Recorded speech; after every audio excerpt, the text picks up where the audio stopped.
All right, technicals, thank you.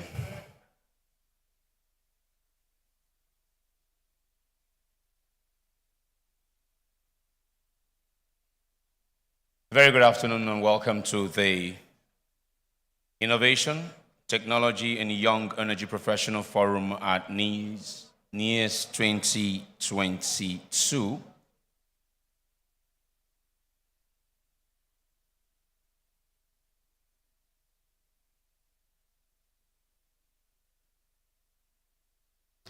You know, someone said to me as I was leaving the State House that if the color black and green can look so good on me, then crude oil and renewable can exist very well together. I think I totally agree that the two of them have to exist in this energy mix conversation. But for them to coexist, fossil fuel, as we have oil and gas, would require a level of technology to help us make it cleaner, more cost-effective, and increase our profitability while empowering our people. The technology aspect of it is what our sponsors for this afternoon's Stream 1 and 2 of the Innovation, Technology, and Young Energy Professional Forum seeks to contribute to the discourse of our oil and gas exploration business. Huawei has been at the forefront of championing technological innovations in ICT. They've also developed models and solutions that would help drive cleaner fuel and cost-effective fuel in the energy industry. I want to say thank you to Huawei Technologies for standing solidly behind the NIES 2022 as diamond sponsors and creating for the second year running this amazing platform to look at this technological impact on our industry. Exciting for me is the fact that they've also incorporated young professionals in this year's Stream 1 and 2, all in the bid to get a take from young professionals. So please, shall we put our hands together for Huawei, ladies and gentlemen? Thank you very much. Let's give them a round of applause. The Permanent Secretary of the Federal Ministry of Petroleum Resources will be doing the welcome address. After that, we'll take a few remarks by way of keynote for this session. After that, we'll take individual presentations. For now, I have 2 confirmed. And after that, I would call on the moderator and the panel discussants, and they will do justice to Stream 1. And once we're done with that, we will roll over immediately to conclude with Stream 2 and proceed for the rest of the day. So without much ado, I'd like to welcome the Permanent Secretary, Ministry of Petroleum Resources, Dr. Nasir Sanigwazo, MNI, represented by the Director of Planning, Research and Statistics at the Ministry. Let's welcome Musa Tali. Put hands together and let's welcome Musa Tali, please, for his address. Please come.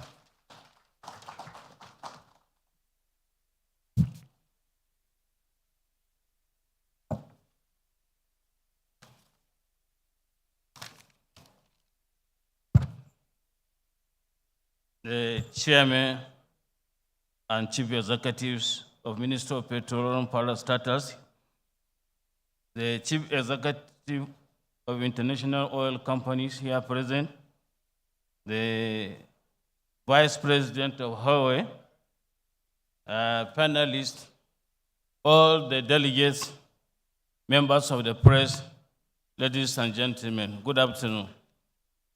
I'm here to represent the Permanent Secretary.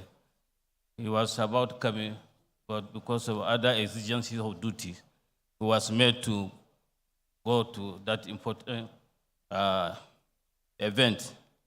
And he asked me to represent him and also to apologize on his behalf. What I'm going to read is the speech of the Permanent Secretary. The Data Barrell Forum was conceived to help the oil and gas industry in Nigeria reach a new height and milestones in terms of increasing efficiency of operation and reducing cost. The goal is to critically interrogate how use of data can help in safely finding new resources, increase recovery rates, and reduce environmental impacts. The Nigerian International Energy Summit holds this session and sponsored by Huawei that is leading the model of digital transformation in the oil and gas industry and various industries around the world. In the past years, Huawei concept of data to Barrell forum has given a rise to many contributions across the industry, and we hope to continue to collaborate with Huawei for our digital transformation target. The process of producing oil and gas generates a large amount of data. The industry has become a big data industry, and the data volumes keeps growing, maximizing the importance of the multiple proven technologies in the hydrocarbon extraction require developing a system that coordinates this operation. That is what the company is doing, and that is what the forum intends to harness and deliver energy transition and sustainable development. As countries around the world struggle with energy transactions to set zero carbon emissions, and oil and gas industry is faced with even a higher challenge of cost-effective hydrocarbon exploitation while addressing safety and environmental concerns. According to the OGV Energy, both onshore and offshore drilling activities are on the rise and bound to post 2 consecutive years of growth in 2021 and 2022. In 2021, the recovery in oil and gas demand good news for drilling activity, with around 54,000 wells expected to be drilled worldwide this year, a 12% increase from 2020 levels. In 2022, drilling is set to increase further by another 19% year over year to about 64,500 wells. Smart use of data and analytic reduces the OPEX and CAPEX and optimizes operations and asset performance to improve profitability and deliver energy transition and sustainable development. I have no doubt that this session will take us through the most exciting technology advances on the horizon. The expert on the panel will discuss practices, strategies, and trends, while also offering suggestions in overcoming the crisis and challenges of data to Barrell in the oil and gas industry. We are pleased to retain the support of Huawei and with the fully faculty of innovators and technology enthusiasts on the panel. We are in for a great, exciting session. Ladies and gentlemen, the stage is set. Let's dive into the world of technology and innovation. Thank you.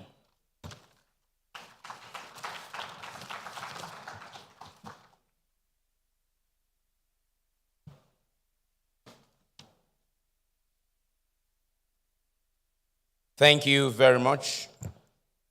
Musa Tale is the Director, Planning, Research and Statistics at the Federal Ministry of Petroleum Resources, representing the Permanent Secretary, Dr. Nasir Sani Gwaso.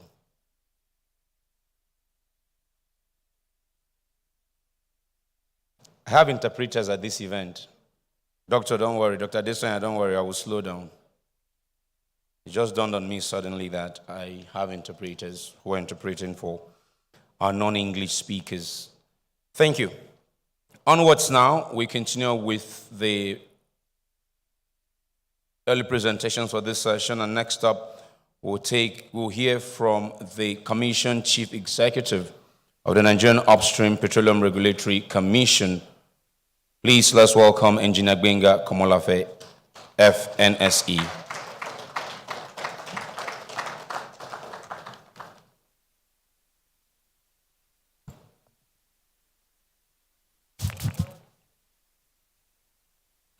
Thank you, Asoji. Yeah.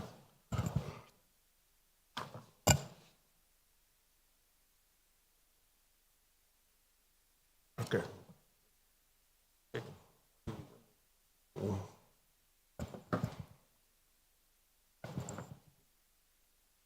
Okay, that's all right. Thank you. Yeah. Your Excellencies, captains of industries here present, distinguished stakeholders, ladies and gentlemen. Let me stand on the existing protocols. Let me stand on the existing protocols and make my presentation. Let me say I'm very delighted to be here this afternoon to present a guest remark. Sorry, please.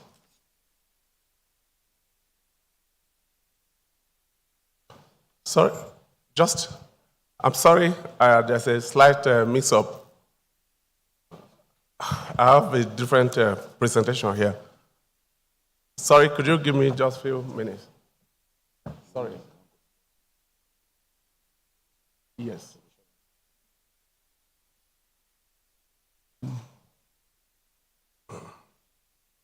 I'm sorry, I have a different presentation. Let me get the right presentation. I thought it's a remark I'm presenting. Yeah. My aide actually brought a different paper for me. Yeah.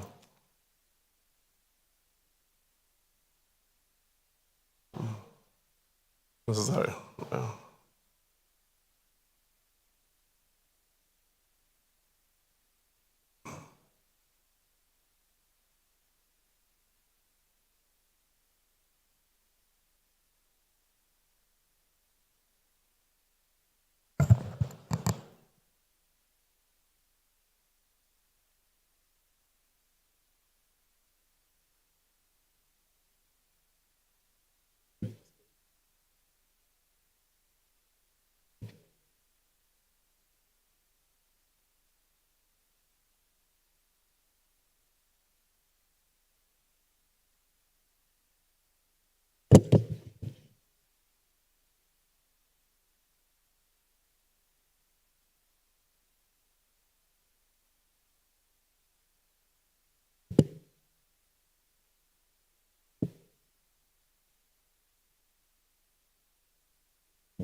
Gentlemen, my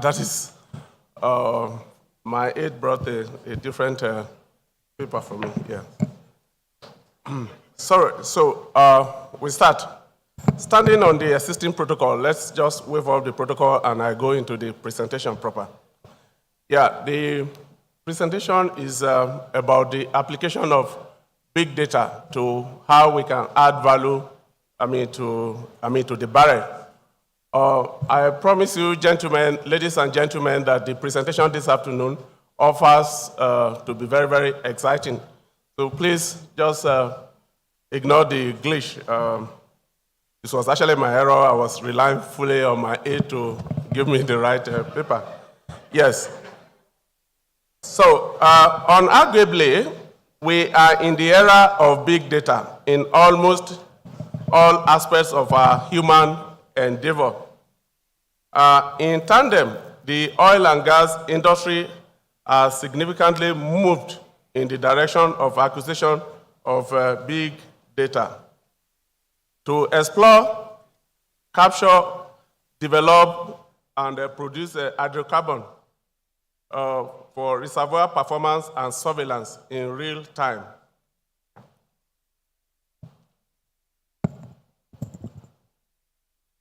It should be stressed that big data is not just about storing data in streams and repositories in data warehouses, but equally about turning same into real-time response or response mechanism for effective monitoring of operations and value for money.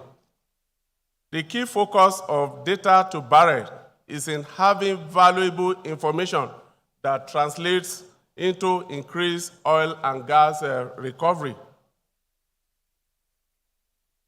Distinguished stakeholders, captains of industries, ladies and gentlemen, a good example of big data use is in 4D seismic surveillance, using nodal seismic technology, where real-time seismic data is collected at periodic intervals to interpret for the reservoir effect as a result of injection production in a reservoir. This process helps in reducing cycle time in decision-making on reservoir performance. It's noteworthy that nodes have become a popular system architecture for system data acquisition due to the benefits of higher operational efficiency, lower downtime, lower health, safety, and environmental risk, and lower environmental impact with high capacity for continuous data gathering.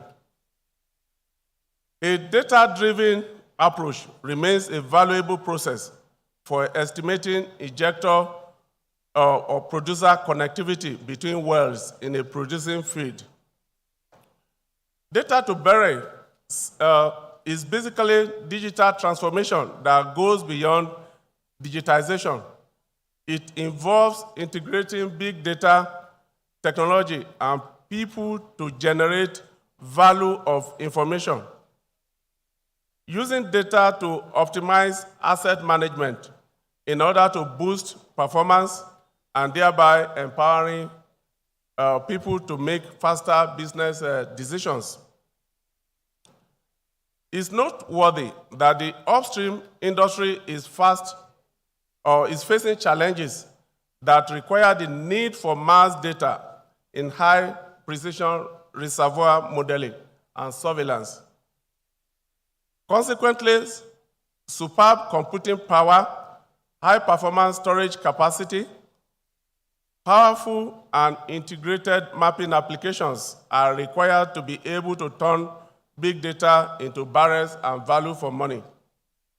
Hence, the key challenge for service providers in producing oil companies is to demonstrate the value that gathering additional data will bring to the asset.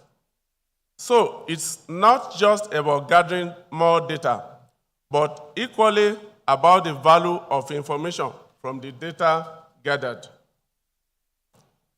Furthermore, the development and use of artificial intelligence through generating new and robust mapping applications requires big data and supercomputing technology in helping to decide investment in the right prospects, development of a robust field development plan, drilling and completions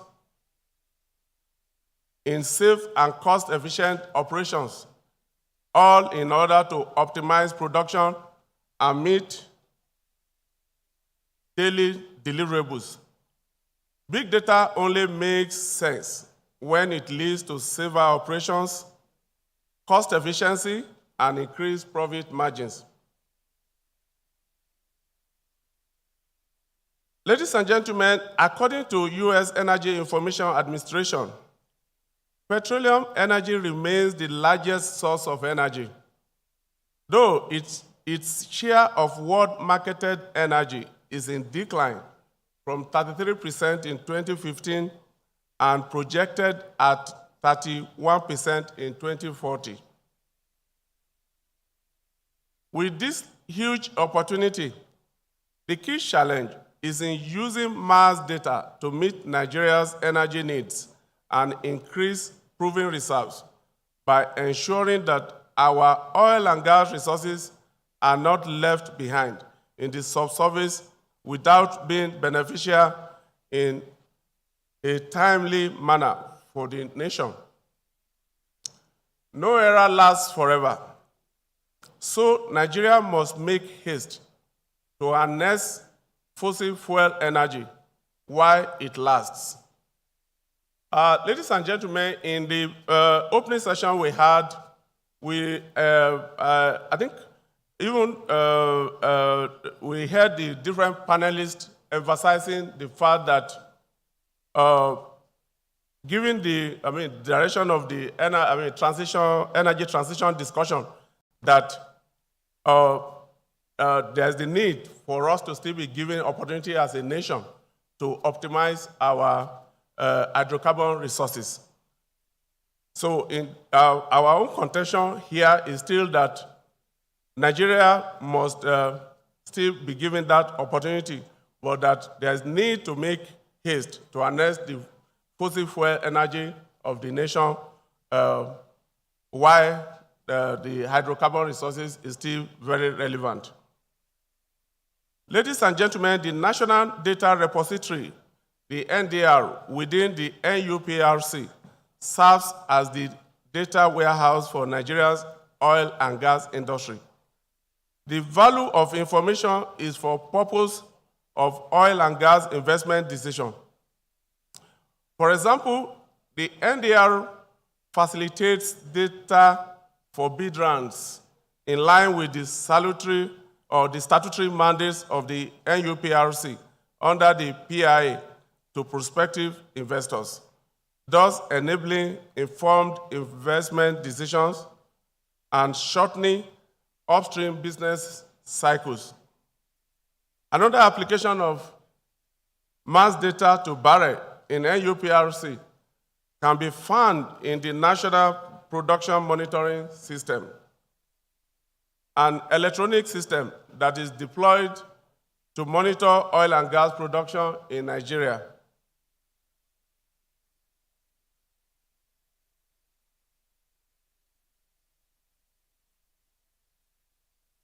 The Commission, in collaboration with other relevant agencies, is in the process of upgrading and deploying the MS facility towards curbing crude oil theft in Nigeria. Furthermore, the NUPRC has taken technological advancements into consideration in its work processes.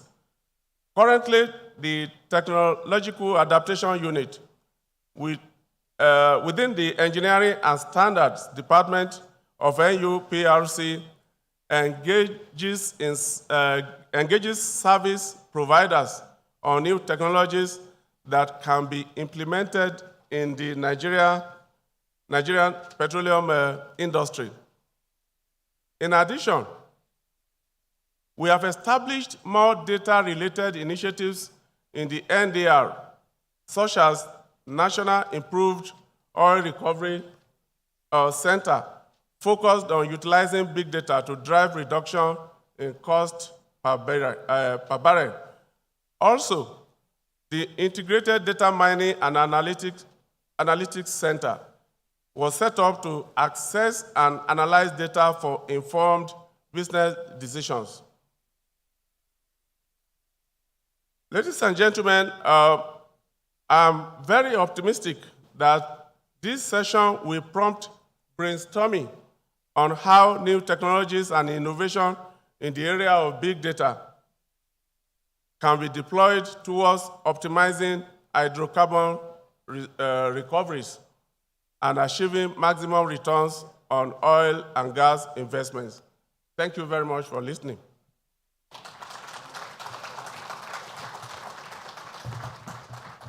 Thank you.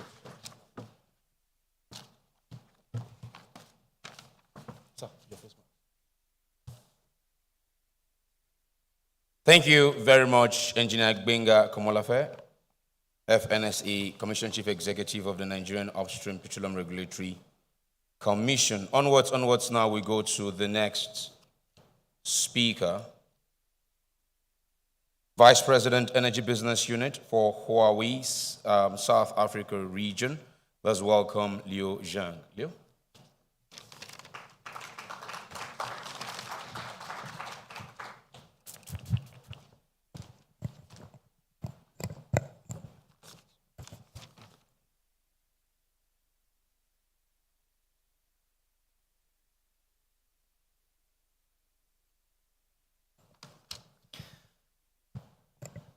Distinguished guests, ladies and gentlemen. On behalf of Huawei, I would like to welcome all of you here and for joining this special session, namely Data to Barrel, Embrace Intelligence to Grow.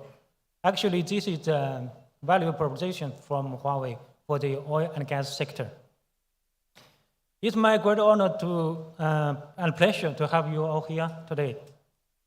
And as far as I know that this summit, the energy transmission, we are talking about a lot of times. Here's what Huawei understanding about this part. And the trend for the carbon neutrality is unstoppable. And however, the energy transition needs to take into account the challenges of green and low carbon, and also the economical development and the continuity of the energy security. And currently, the energy transition and the digital transformation has become the consensus of the global development. And promoting the digital development can help the energy industry effectively address the current challenges. And the digital transformation brings enormous the opportunities for the oil and gas industry, such as driving the business model reconstruction and innovation, management model transformation, and also the value growth of the oil and gas companies. For example, based on the digital technologies like the high performance cloud, and also the artificial intelligence and the big data, the data value generated by the geophysical exploration and logging can be fully exploited to implement the efficient and refined exploration and development of the oil fields. Based on the 4G or 5G wireless network, IoT technology, and also the artificial intelligence-based video surveillance, and also the digital platform, we can achieve visualized production and enable safe, efficient, and smart operation of the oil and gas field. We believe that data is also an important asset for the oil and gas sector. In the coming years, oil and gas price will be high, and energy companies will invest more in the digital technology to accelerate the energy transformation. Adhering the platform and ecosystem strategy, Huawei will work with global partners to help the energy industry to go digital. Huawei is committed to helping energy industry grow and develop. That's why we draw on our digital technologies and team up with the global ecosystem partners to create more value by building the end-to-end scenario-based solutions. Through the digital, energy, and the zero carbon transformation methodology, Huawei helps the energy industry build a clean, low carbon, secure, and efficient modern energy system, paving a digital road to achieving carbon neutrality.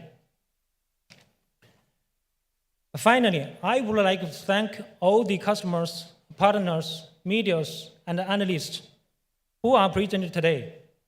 Huawei is ready to collaborate with all industry players to grasp historical opportunities, drive industry development through the digitalization, and build a better connected, intelligent world, a better connected, intelligent oil and gas sector. Please enjoy the stay, enjoy the session. Hopefully you will have a wonderful and a fruitful time this afternoon. Thank you.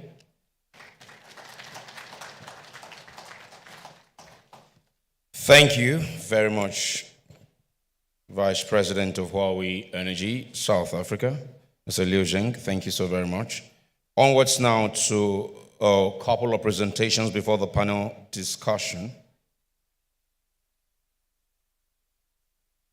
And our very first, we'll take from a partner and director at PwC.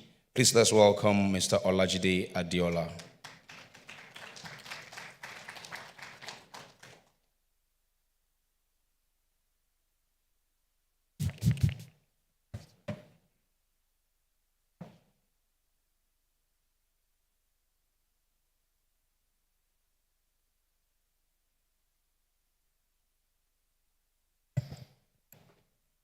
Good afternoon, ladies and gentlemen. It's a pleasure for me to be here today. I want to thank the organizers of the event, Huawei, for also sponsoring this period. Thank you very much.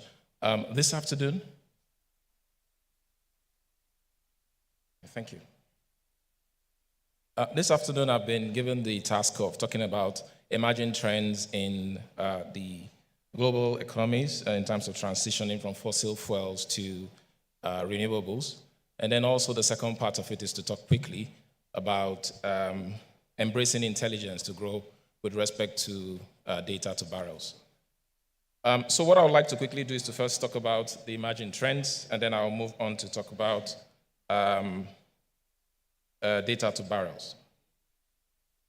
There are 6 things that organizations and countries around the world have done in terms of embracing the imperative of energy transition. The first is setting targets and commitments, changing business models to align with a low-carbon business, investment screening with respect to looking at the portfolio and choosing or electing projects that are more carbon neutral. Of course, in terms of technology, also investing a lot in technology to enhance or facilitate the growth in sustainable energy transition. And of course, as you've noticed, a lot of changes in terms of governance structures and regulation around energy transition. And of course, your reporting requirements with respect to that has also increased. Moving quite along in terms of what the investment across the world has been. In the last year, over $755 billion has been spent in terms of energy transition. When you look at what the world needs to 2050, it's about $130 trillion to be able to move from where we are today to where we ought to be. Now, more than 46% of that is spent in terms of renewables, and more than 36% is spent in terms of electrified transport, and you can see the other things. But when you move away from spend, because if you talk about spend, then China will be leading the world in terms of energy transition. China alone spent over $256 billion just last year on energy transition. But when you think about a more robust platform or framework for evaluating energy transition, you begin to consider things around economic system transformation, macroeconomic, political, regulatory factors, as well as affordability and access, then you switch the gears and think about energy transition in a different way. And when you look at it from that standpoint, you find that countries like Sweden, Norway, Denmark, Switzerland are leading more in terms of the contributions towards energy transition. Moving quite along, the story for us in Africa is different because our reality is also different. Africa needs a total of $2.8 trillion to achieve its energy transition goals.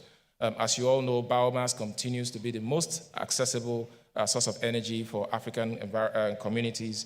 And of course, it also contributes the most in terms of the emissions that we see. So solar and wind will become something very useful for us. In West Africa, in terms of ongoing projects, there are plans to add over 5,481 megawatts of power, through renewable sources. Again, for Nigeria, to bring it home, Natural gas will still continue to remain the bridging for an energy transition. And I'd like to quickly say that in terms of the value that could be obtained from natural gas, we can see as in PwC estimates over $20 billion on an annual basis can be obtained from that industry quite very easily. And the opportunities are there from LPG to biomass, LPG to automated vehicles, and all of that. I want to quickly move on from there to say, also, if you try to trace the link between that and GDP growth, you see there's some correlation, but it's not consistent. So that means that those economies are doing something extraordinary on top of just energy transition to enable growth, and those will be around productivity within those economies.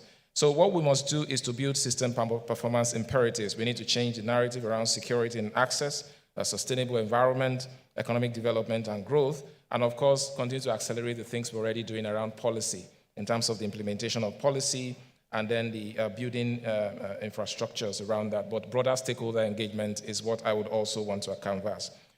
In my next slide, I just want to talk about the scenarios in which we can contemplate a future for energy transition. When you look at, if you assume a grid where you have unassisted support from economies outside Nigeria and where you just entirely run the entire show with fossil fuels, you see that we need something that is more collaborative and something that is measured for us to achieve our goals in the long run. So I think that it will be a combination of strong foreign renewable energy funding as well as a strong fossil fuel exports with gas leading that support. But driving it back to the data to barrels framework, what are the things that we must do in our country to drive that forward? Of course, when we talk about data to barrel, we're talking about how to enhance value by using data. So the first thing I would like to talk about is ensuring that if we look at this framework, the first level is acquiring data from operations, so gathering the data we have at our well fields, our pipeline, our processing, our production, G&G, energy use, as well as security, because all of that fits. And then building a strong platform for that. So you have a platform that is intelligent, that operates in the cloud, and that is integrated and can facilitate analysis. Moving on from there, we also need networks that will help that to move, and then things that can easily transform data to a very viable use. There's no point in aggregating data without having the ability to transform it, and that is the benefit, because at the end of the day, you have intelligent diagnosis, you have quality processing, and partners like Huawei can help you to speed through that process quite quickly. But on the bottom of that is to understand that it's not just about having all this framework. It's also to understand that it must be built around your business, around people and the organization, around cultures, around processes, around policies. To move on quickly and wrap up from there is to say that we must embrace intelligence in Nigeria if we want to grow.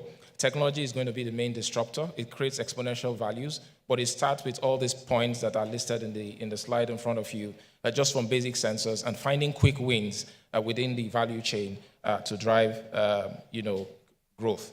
Just to close with this is to say that energy transition requires a strong foundation.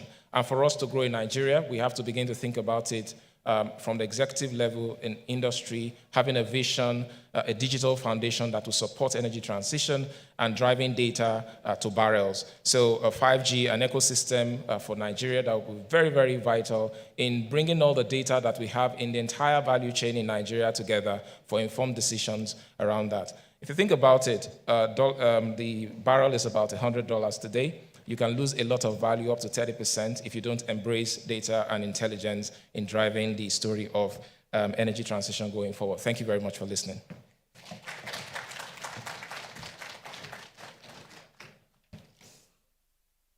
Thank you. Thank you very much, Olajide Adiola, partner and director at PwC. We'll take one more presentation before we take a keynote speech from our GMD who just walked in. GMD, you're welcome. Our next speaker is the CTO for Huawei. I'd like to welcome Mr. Jamie Zhang. Mr. Zhang? Let's put hands together as he steps forward. He would be our next speaker. Before we take the GMD and then the panel, please, you ready for your speech? Please come for your speech. Yes.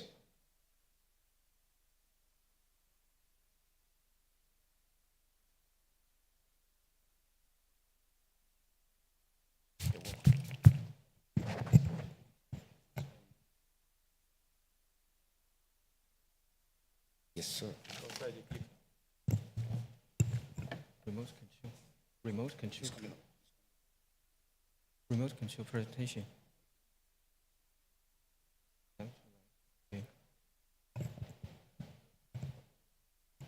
Okay, ladies and gentlemen, this is Jamie from Huawei Technology.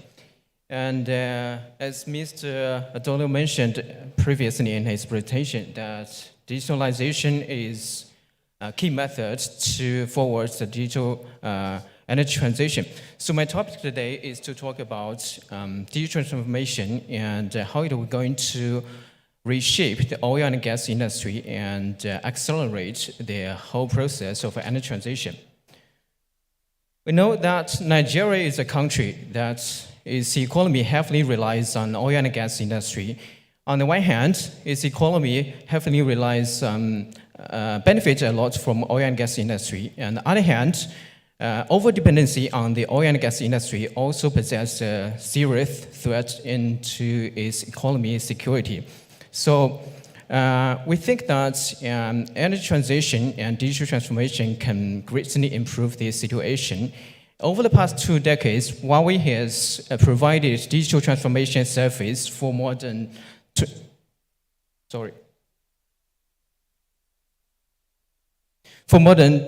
20 large oil and gas companies. We provide service for them. So we have some how to handle this situation. And let's look at some of the comments from the other country, how they are going to handle this issue. Firstly, the Chinese government. They say they will promote a concept of four revolution and one cooperation. And for the European, they say they will pave a way towards an interconnected energy sector. And the Saudi, they say they will rigorously develop natural gas and renewable energy. So the energy transition is the global consensus, but the question is, how are we going to put it forward? Let's look at. Firstly, the Chinese government, they see that we will use digitalization to guide in-depth integration of digital and a real economy. And for the European people, they see that from 2020 to 2025, they will use digital organization to recover the economy, and the Japanese, they will establish a digital organization to promote the digital transformation work. Huawei has a lot of solution in this scenario. We know that IoT is the most important way to sense the well-site security and to collect production data in real time. We know that most of the oil and gas companies are located in remote areas with long distances, difficult management, and inconvenient transportation. So we use AI and IoT and big data to support refined, efficient, smart operations in the oil and gas field. We use AI technology to implement real-time monitoring and prediction. This is the project that we've done for Sanders. And the first project is done in the Cooper Basin. The second one is in the Surat Basin. In this project, we built a SCADA system for our customers, which was used to collect the production data. And we also built a communication system for the oil workers at the well site to improve the communication efficiency. And we also have a 4G EOT network, which was used to transmit the production data to the office. So the oil workers just stay in the office and to check how many oils have been produced.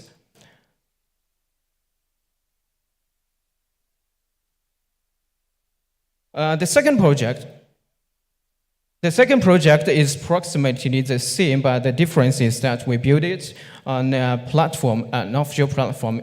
We done it for Shell, and this project, Shell use Wi-Fi signals to transmit the information, but their signals is unstable, so there will be a poor user experience. We built a 4G network for them to transmit all this data and improving the work efficiency.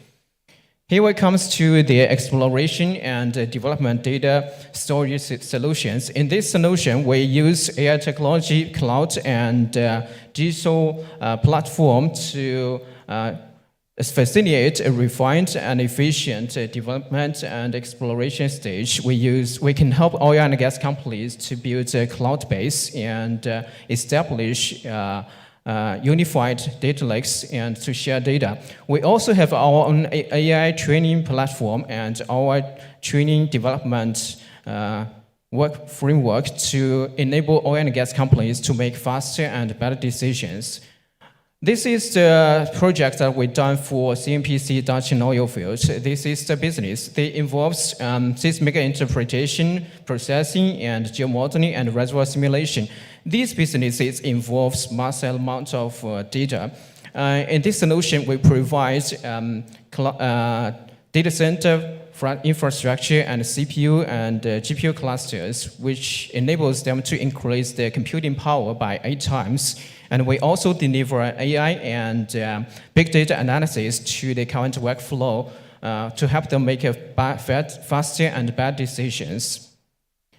The second storage is about Saudi Aramco. Saudi Aramco is the largest oil company in the world. The businesses involves reservoir simulation and seismic interpretation. The data was stored on an expensive data storage system, which was unable to solve the jet performance. Huawei's solution provides a hybrid tiering data storage for them, where the hot data was stored on the SSD disk, and the cold data was stored on the N.I.E.S, which enables them to save power consumption. By the end of my presentation, I'd like to see, that when we're going to digitalization on the way forward, we might be hesitant, we might argue, we might even regret, because it's tough to realize in digital transformation. But, when the fishermen, they decide to go out, they don't know where the fish is, but they still choose to set off. So, on the way to digitalization, we believe that action speaks louder than words. We believe with Huawei's support, with the effort of our customers and our partners, we believe that the digital transformation of Nigeria's oil and gas fields will enter an era of great prosperity. Thank you very much.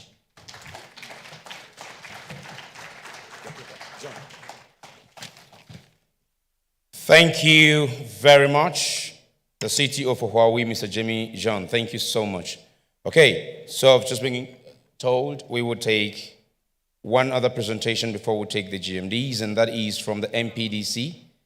And the MPDC ED, Mr. Mohammed Ismail, is unable to join us. Representing him is the manager of MPDC now JV. Let's welcome Mr. Ali Tanko.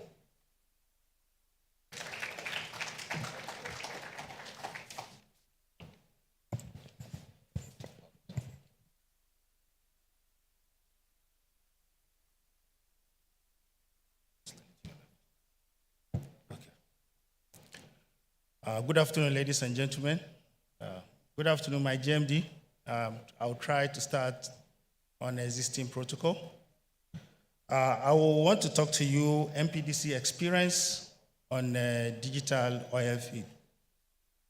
As you are aware, MPDC is the flagship company of NNPC, and based on the recent success, passing the PIA as a Kama company, it shows that as an MPDC, we must try to imbibe the culture that we increase our P&L, that profit and loss, produce hydrocarbon profitably and safely.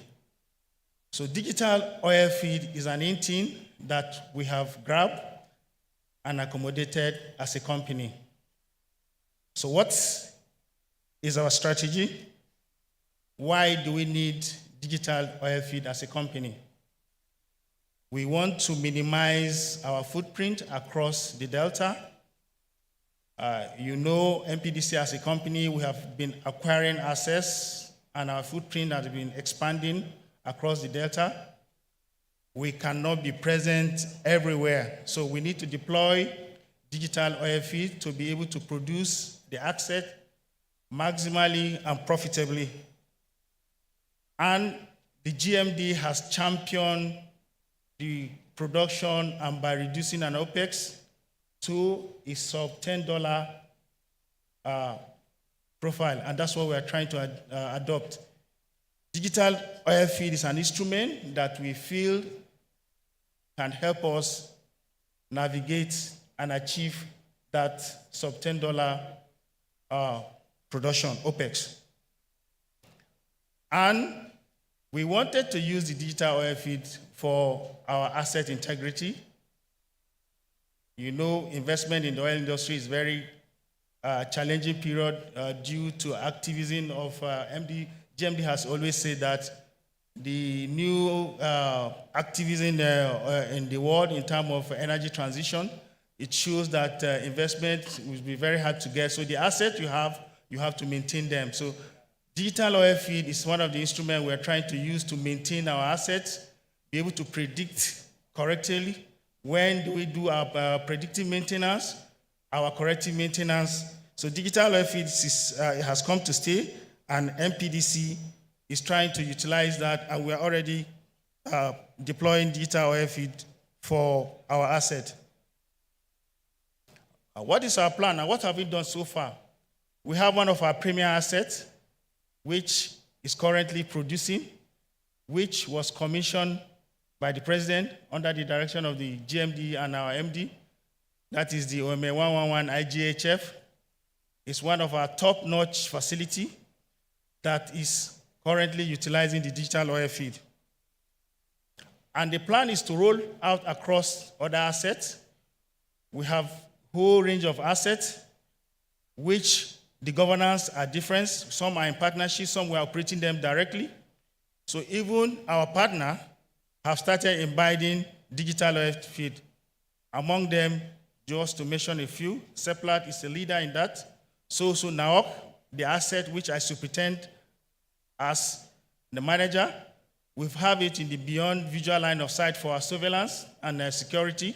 And in recent time, it has come to play, and it's helping us in improving our security in the Delta. So the flagship company I said, or the flagship asset which is using the digital oil feed as I mentioned, is the OML 111, which we are using it for reproduction monitoring and data acquisition real time. So because of this success, we are looking at the progress at the next phase. And the next phase is that how do we deploy? Or even the one we have, how do we deploy it? We deployed from the reservoir to the wellhead, to the flow lines and manifold. And that's why it helps you to production optimizations. From your manifold, you can reroute your production. You can shorten a well by sitting on your table because your feed is reflected on your laptop digitally. Then you go to your production center, that is the processing center, and then to the terminals where you do export. For example, you export your gas into NGC, you have virtual metering, which you now compare to the real-time metering, and you can see the data, the delta, that's the difference between the actual and the virtual metering.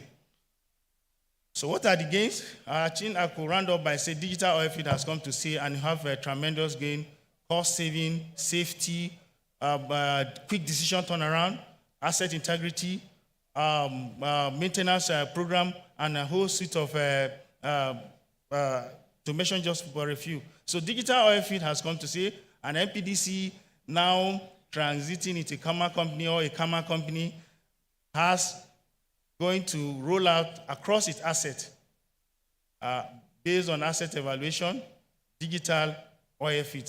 Thank you very much, everyone.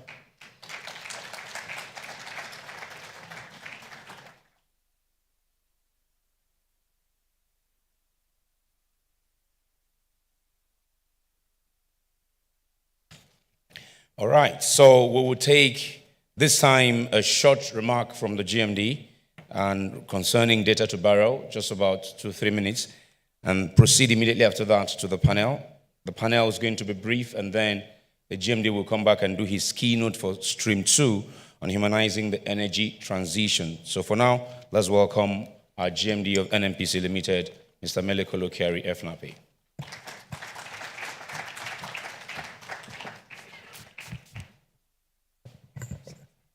I thought Kobe is gone. Okay, good evening. Sorry, please, I must apologize. I came late. I don't like apologizing for coming late because it's always avoidable. But in today's case, I think it's unavoidable. So, good afternoon, all. I know it's a privilege speaking to all of you. I'm not an IT person, but I also have lived on IT. I'm a processing geophysicist, so all my life, at least in my professional career, I've dealt with data. And I understand today that data is the new oil today. The other side of it is that there can be no oil without data anymore. And for us, in our company, today, what we are looking forward is to reduce our costs because we know that no company will survive the next 10 years if it is not efficient, if it's not able to bring down the cost of production. As this energy transition conversation goes on, the companies that will drop up are the companies that are not efficient, are companies that cannot manage their cost. And you can't manage your costs if you don't have the right data, you don't have the right processes. And that's what we are focused on today in NNPC, to see how we can digitize our processes and our systems. We've done substantial work, and it is paying up in the sense that we are seeing very, very significant decline in our cost of operations. But more than that, we also have a line of sight around how our business is run, how our business performs.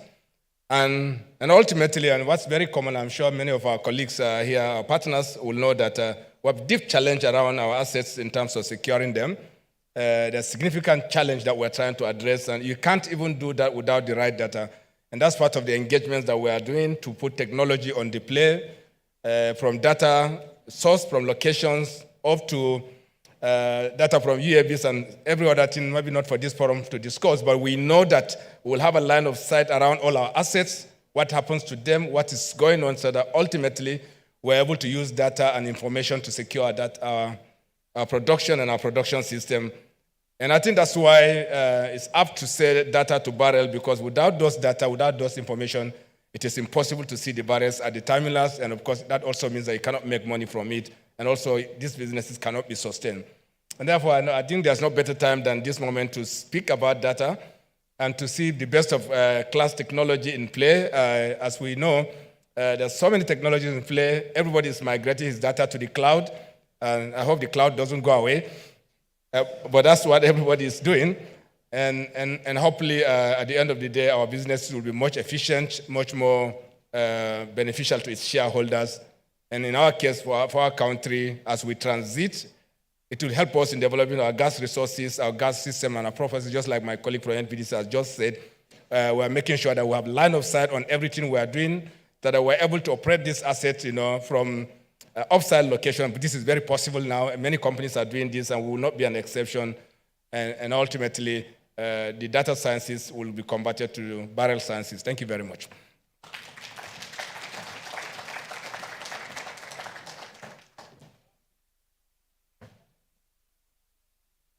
Okay. Thank you very much, GMD NNPC Limited, Mr. Kiari. Onwards now to the panel. Let's welcome back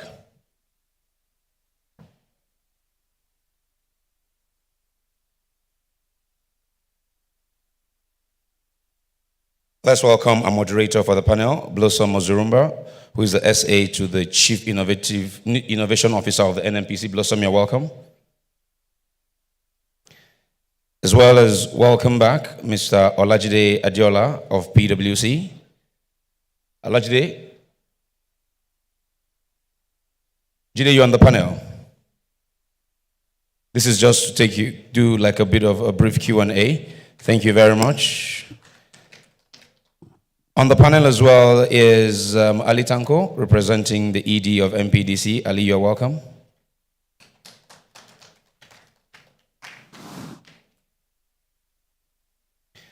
The CIO of NNPC, Betty Ugonna, is represented by the lead robotics and automation lead for NNPC, Ayemi Musa. Ayemi Musa, you're welcome.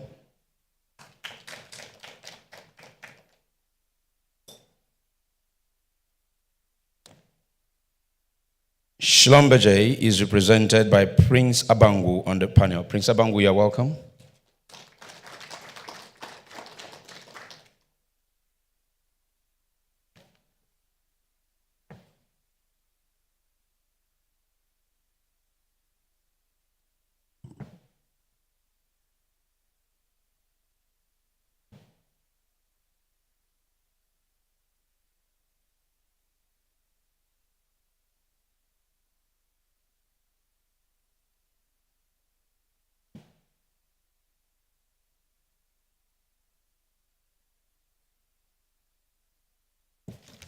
Please go ahead, Blossom.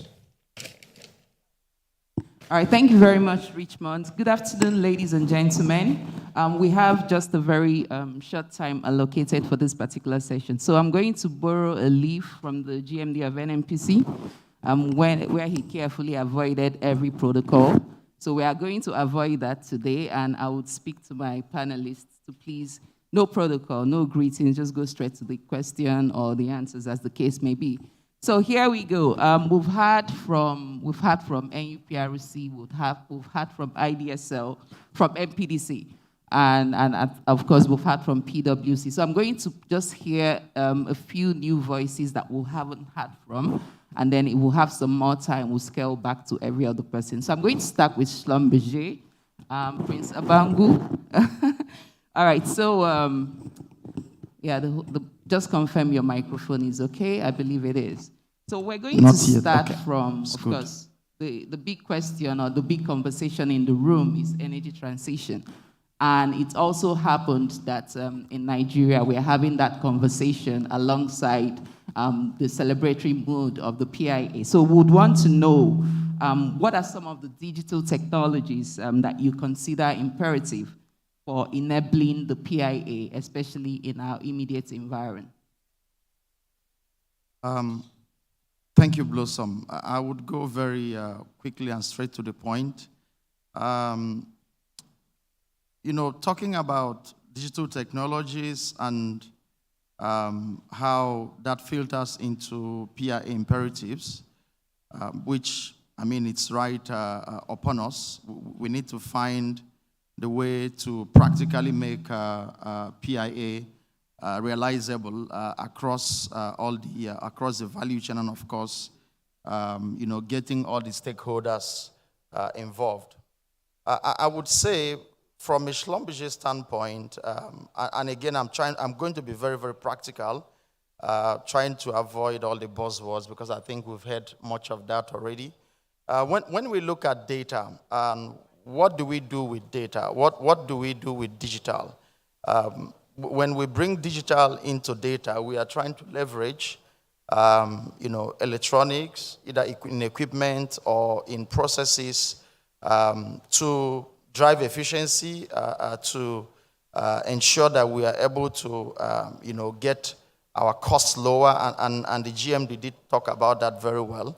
But in practicality of harnessing the value of digital in our environment, as it were, what should be on our mind? And if we look at the PIA today, coming from the standpoint of either a governance or from a government institution or through administrative components, and indeed the other stakeholders, which many times is left out, and that is the host community, we cannot decouple the importance of collaboration amongst all the stakeholders to really harness the value of digital. So starting from one of the technologies, if you consider the process of harnessing digital technology and going through a digital transformation, you need to be able to gather the data, you need to be able to collect the data, you need to have a framework that helps you to transmit the data. And from transmission, you get it to a point where you aggregate. And from that aggregate into a repository, you now leverage on back-end AI-driven you know, workflows to support you to you know, get the most out of the data through some decisions and insights that come out of that data. Now, if we bring those pieces and check the components of our PIA today, how each of those impacts on these various pillars that we have in that process of harnessing digital, you would see that we can do all the work from the point of gathering, but we need a repository, and GMD did say, hope the cloud will not go away. The cloud becomes a fundamental part. All right. But then, before you gather the data, you need to have some equipment. Installing that equipment at the well site brings its own plethora of challenge. Now, that's where the host community comes in. So today there is a struggle between how do we get the data from the host community because of all the security issues that we have, to the point where we need to aggregate them and analyze. So that challenge stays there. Now, if you now want to dwell alone on the technology blossom, you will realize that we are laid back because all we'll be speaking is grammar and English, but we have no practical examples. If I talk about what we call the Delphi, which is an EMP cognitive environment that in 2017 we gathered over 1,000 of our customers in Paris to launch this platform.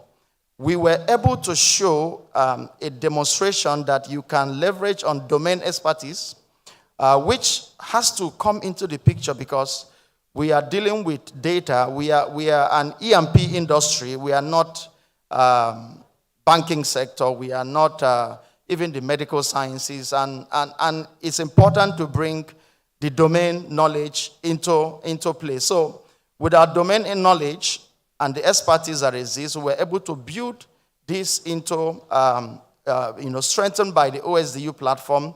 We launched that in 2017, and from 2018, we already begin to see statistics of how value is driven from our customers. Now, one example. All right, I'm going to just stop you there for a bit. So you've been able to set a broad space for the conversation for us. Sure. So I'm going to go straight to NNPC so we can actually see the industry experiences that some of what you've talked about have brought to the fore. So I'm going to go to Research, Technology, and Innovation. That's it's a subsidiary in NNPC. So we know that, of course, NNPC has a lot of innovative practices around data and adding more value through innovation. So we want you to just share some of that with the audience, and let's also appreciate that. Thank you, Musa.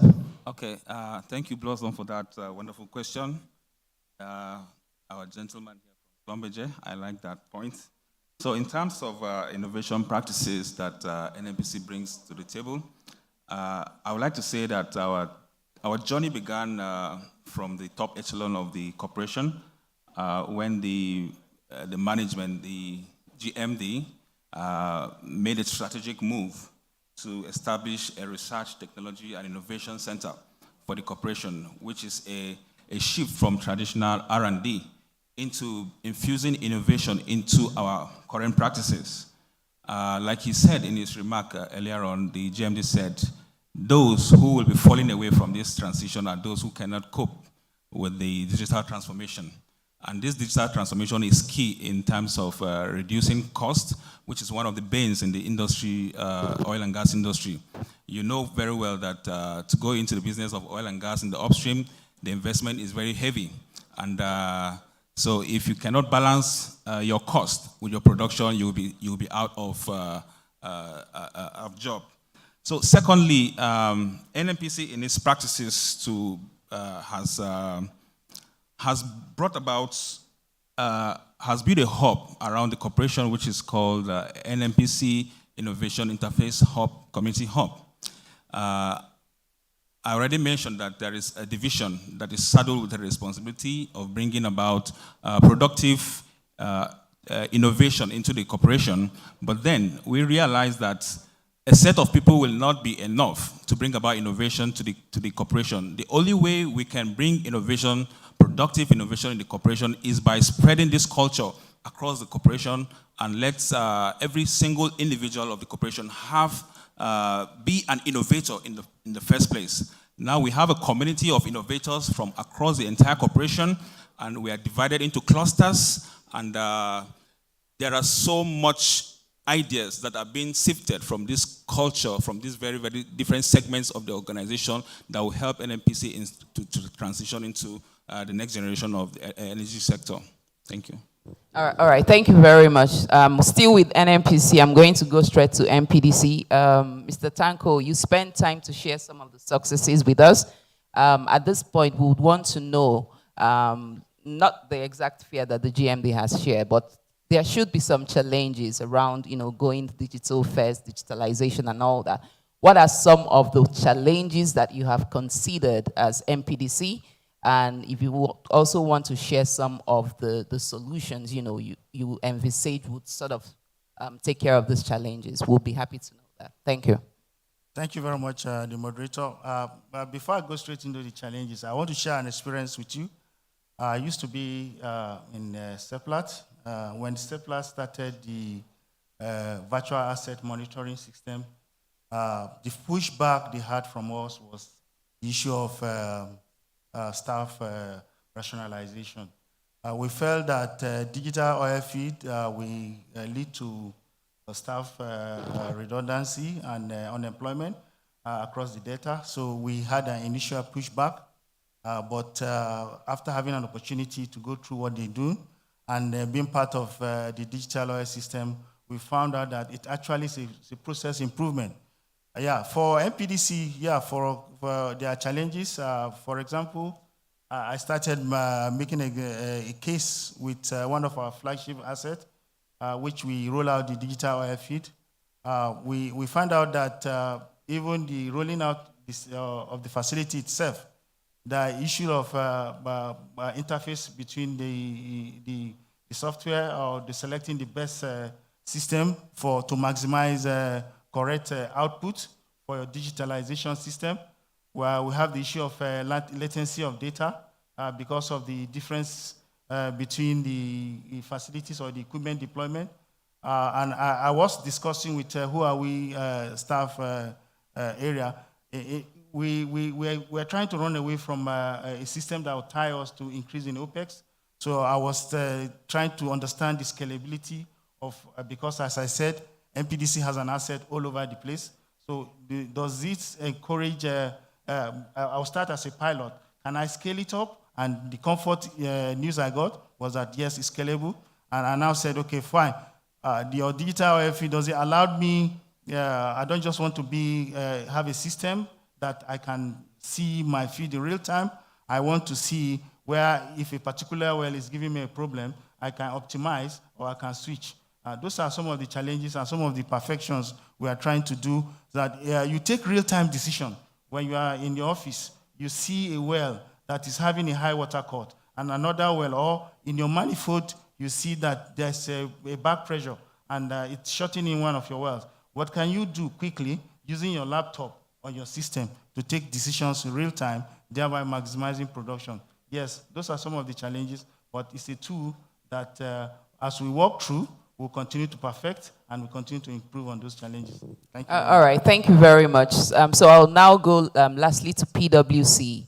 PwC, I can safely say you are the industry watcher, the industry connector.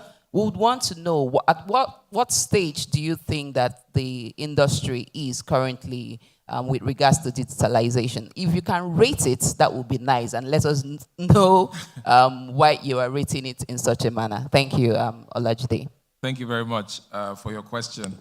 I would want to contemplate maybe a couple of categories of digital experience, and then on that basis sort of evaluate the industry. First, I would say there are those who are digital novices, in the sense that they're yet to sort of contemplate a strategy or understand a vision for their digital progress. So if you're an organization in that sense, you are a digital novice. Those who are digital followers, they've found themselves, they are following a trajectory in terms of their digital plans, have strategies written in place, and they are gradually following it. Some of the comments that I've heard from some of our co-panelists attest to that.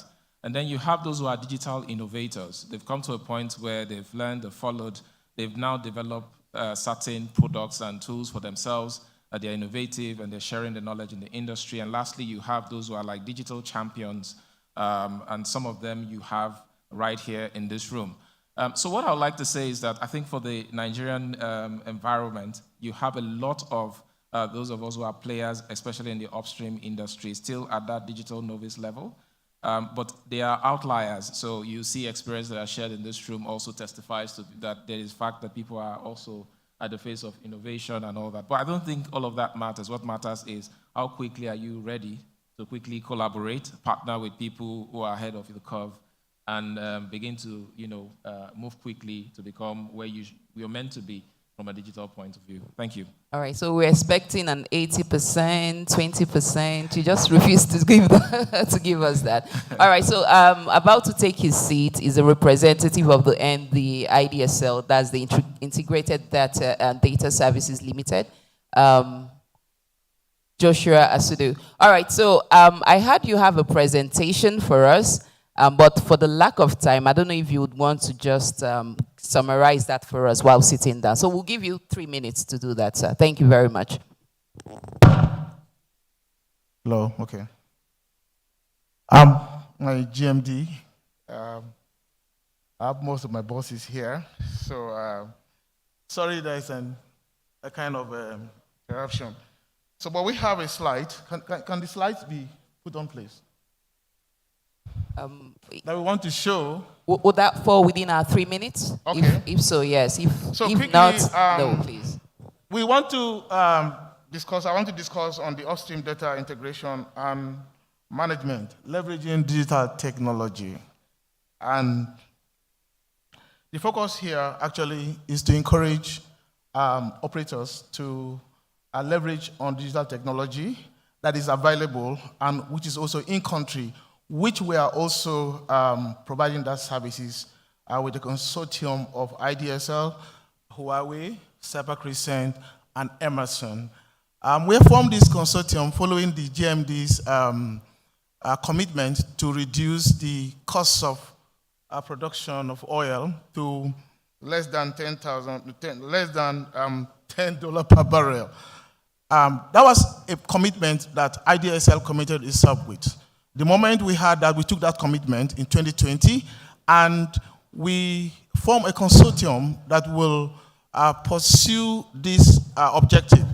And with that, we went in in a total, complete worldwide web presentations discussing about the importance of data.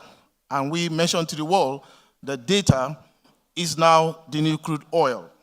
Coming up with that, we went ahead and formed this consortium that should be able to help us to understand how we can leverage on this data. The oil industry, of course, we know that it's divided into the upstream, the midstream, and the downstream of the oil and gas industry completely. Each of these units composes a lot of data, which for now has not been properly harnessed in case of our nation, in case of our industry in Nigeria. We believe that if we can harness it, we should be able to quickly enhance our productivity and, of course, reduce cost. Just like NPDC has mentioned, one of the ways we can do that, the pain points, of course, has to do with the fact that when you don't have your data quickly at hand, the pain point is that you're going to make poor decisions. You're going to make decisions that is going to cost you a lot of money, and that is very important. So digital technology pulls out all of this for you and enables you to make use of this data if you have the right tools, and that's what the consortium is all about. We provide you with the right tools: data capture, data transmission, data display, and analytics. That's what we do. So with that, we'll be able to remove the challenges that we have. Next slide, please. Next slide. If you are controlling the slide, can you just show the next slide? Okay, let's make it easy. Okay. Mr. Joshua, can you just give us one or two specific examples from IDSL? Let's leave out the slide. We don't have the time, sir. Please. Okay. Thank you very much. So quickly, because it's a broad presentation that should have been able to resolve it. Okay, so all we need to do now, when we talk of data digitalization, we are not talking of scanning. People think that when they scan, they are digitalized. We are talking of queryable data. Data that you can query, data that you can make informed decision with. And that is what we are talking about. For example, you had the example of NPDC, where they have established a pilot program for what we call integrated asset management. Now, all of these require that you should be able to capture good data. That's where Emerson come in. And then you should be able to transmit it. What we have found is that the transmission aspect of it is a challenge for us. So when you have a consistent company that can transmit data properly, then you are able to capture it, and then from the source transmission, and then you capture and analyze. So that's what we are doing right now. For us and IDSL and Sapa Crescent, we have been able to help MPDC to capture most of their data and democratize it. And when you, from what we have done, we have been able to reduce their work time from a plan, well planned that should take 1 week. We're able to reduce it to as much as low as 98%. So you can use digital technology to reduce your well-planned time to just 1 day. So you can see how much amount you're going to gain when you begin to go to digitalization. And then when you begin to democratize your data. So we in IDSL, Huawei, Emerson, and Sapa Crescent, we have the technology now, presently, here in country. And we have these OEMs that we have joined hand together with to actually provide these services for the upstream oil and gas industry.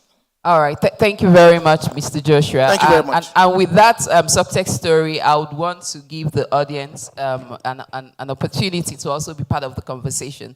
We will take just 2 questions from the audience, directed to any member of the panel except me, and of course, we'll take that. So can I see 1 or 2 hands? 2 maximum, if you have a question or a specific question. There is one. There is a man there wearing a Niger Delta hat. Yes, please stand if you don't mind, sir, so they can see you. All right. Can I get the second hand so I'll know where to direct the mic to?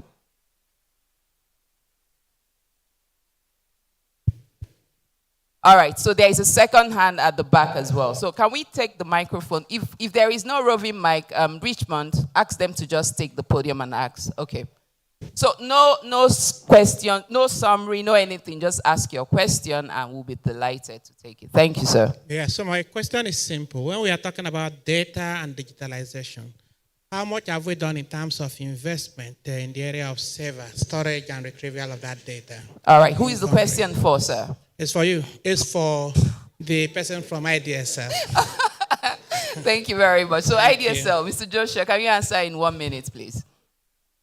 He's asking about investments regarding storage, data storage. I'm right? Yes. All right. Yeah, okay. Investment in data storage. How much investment? Very, very much compared to the volume of gain and increase and cost reduction that you're going to do. The investment is no match to those revenue that you are going to gain when you digitalize your data. And I can assure you that from NPDC, I've just testified that they are already seeing results from that. So the investment just has to do with the data capture, transmission, and like I said, the analytics. We have a huge data bank right now in IDSL that can actually become your source of truth. If you partner with us, you'll be able to see that you have a lot of gain. All right, thank you very much. So if you need more clarification, just meet him after the session. So we have 1 more hand at the back. Yes, can we give him the microphone? There was a hand I saw there. Yes, please. Okay. Go ahead. Good evening, madam. I'm Bukola Olushola with New Cross Petroleum Limited. Just want to find out, how do you digitalize oil field operations for assets that are located in remote locations, prominent for wellhead vandalization and oil theft? How do you digitalize such asset? Thank you. Who would you prefer to answer that question? The guy from NPDC. NPDC, all right. Mr. Tanko, you have the floor. Yeah, thank you very much. It's questions that we continue to face every time. NPDC experience is something we can share with you. From what I said, NPDC asset is located across the delta, from the land to swamp and even shallow offshore. You are right. Most of our assets are in some cases remote locations. So how do we digitalize them? I'm going to borrow the word from my GMD. I'm not an IT person. I'm a geologist. So forgive me if I made some mistakes. So from what I've seen and from what I've participated, for example, let's start from the wellhead, for example. We're digitalizing some of our wellheads to be able to monitor and take decisions real time. What do? We first of all stimulate the wellhead, and that is to in terms of software to replicate the facility itself digitally. And how do you do that? By putting sensors and other gadgets that he was saying that to capture data and then be able to transmit them digitally. So you first of all put those facilities that will be able to capture the data real time, and then the facilities that will be able to now transmit them. So those are, in simple terms, those are the kind of activities or layout you need to capture your data and transmit them. For better judgment and better explanation, maybe you should see with the IT person who can explain to you in terms of the suites and the facilities, component by component, and the integration. But in simple terms, that's how we do it. And we've been doing that actually. For example, in the asset I superintend, we are drilling a well, one of the high complex well in the country. They call it the HP, the HT. That's high temperature, high pressure. We are sitting down in our offices there in Port Harcourt, and we're seeing real time, trying to take decisions on measurement-wide drilling because of the pressure and the temperature. Yeah, we can do that, please. Thank you very much. All right, and with that, we've come to the very end of the conversation. For the lack of time, I think Ayemi wanted to throw some light, so you can see him immediately after the session to get that extra thought. Thank you very much, ladies and gentlemen. You've been an amazing audience. Apologies, we cannot keep you more than the allotted time. Thank you, Prince from Schlumberger. Thank you, Joshua from IDSL, Musa from RTI and NPC, Olajide from PwC, and of course, Alhaji Tanko from MPDC. So I think, Richmond, the culture is we just do a quick photo shoot and then we come out and then the next stream starts immediately. Thank you very much. Just hold on 1 second, Blossom. Yes. Mr. Teller, if you can step forward with the gift of appreciation for our panel on behalf of the permanent secretary. Oh, wow, Is thanks. Is someone bringing it? If someone is not bringing it, then we might We take can it pick later. it afterwards if that's okay. Okay, no, he's here. They're right. bringing it. Ladies and gentlemen, let's give them a round of applause. Thank you very much. Now, while they're doing that, I would like to confirm if Shatima Dambata is in the room. Thank you. Is Aisha Ibrahim in the room? Thank you. Binta Bari? Thank you. Dr. Mohammed Mala? Thank you. Ashioma Azinge? Thank you. All right. Brilliant then. Okay, so thank you, our panel on data to Barrell. Most appreciated. Oh, by the way, please, no, just hold on, you take a group photograph. No, not you. Please, go, yeah, no, stand up. Yeah, take a group. I thought you were leaving. Take a group photograph. I thought you were leaving. My apologies. I thought you were leaving. So all the CEOs from the regulators and that are speaking here, not to worry. I've been told by the ministry that your own appreciation token is going to come to you. So CEO NUPRC, GMD NMPC, you're going to get your own. It's going to come to you. Thank you very much. And I'm sure they will also make arrangement for that of the VP of Huawei, who spoke earlier as well. Thank you very much. Please give them a round of applause. Thank you all very much. Very, very kindly, most wonderful audience you are. Let's remain seated. We're going to speed through the final session, the stream 2. And this is what we're doing. Once they take their seat, I'll bring up the keynote speaker. The keynote speaker will speak, and then I'll bring up the panel.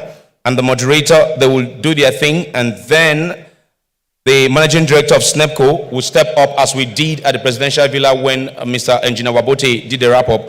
Madam Aiboni will come up and do the wrap-up for this session, and we are done for this evening. We are moving on now to humanizing the energy transition. Okay, let me give them a moment or two to just change the names. Okay, to just change the names. There were some things that were said earlier today, part of which is around the fact that we struggle to get funds these days internationally to produce our resources.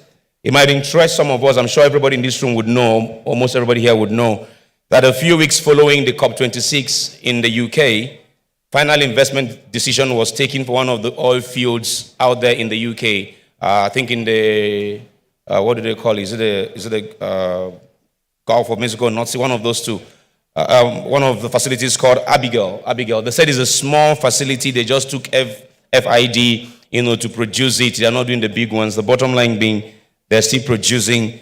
We must continue to find technological ways, to do the best with our resource. Guys, I think you're ready. I think I'm good. If that's all you have, that's all I do. Now, for the keynote, welcome again the Group Managing Director and Chief Executive Officer for NNPC Limited, Mr. Mele Kolokiari. He is doing the keynote on humanizing the energy transition. GMD, sir. Please, let's put our hands together. My GMD.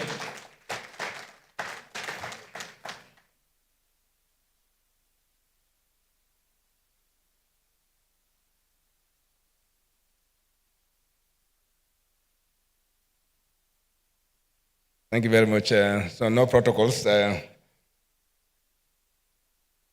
PAMSEC, despite this, let me recognize the Permanent Secretary who is here. Otherwise, so let me save your time. First, it's not going to be an address, it's going to be talk. So keynote talk, not address. And I'm sure we all agree that issues around energy transition is real.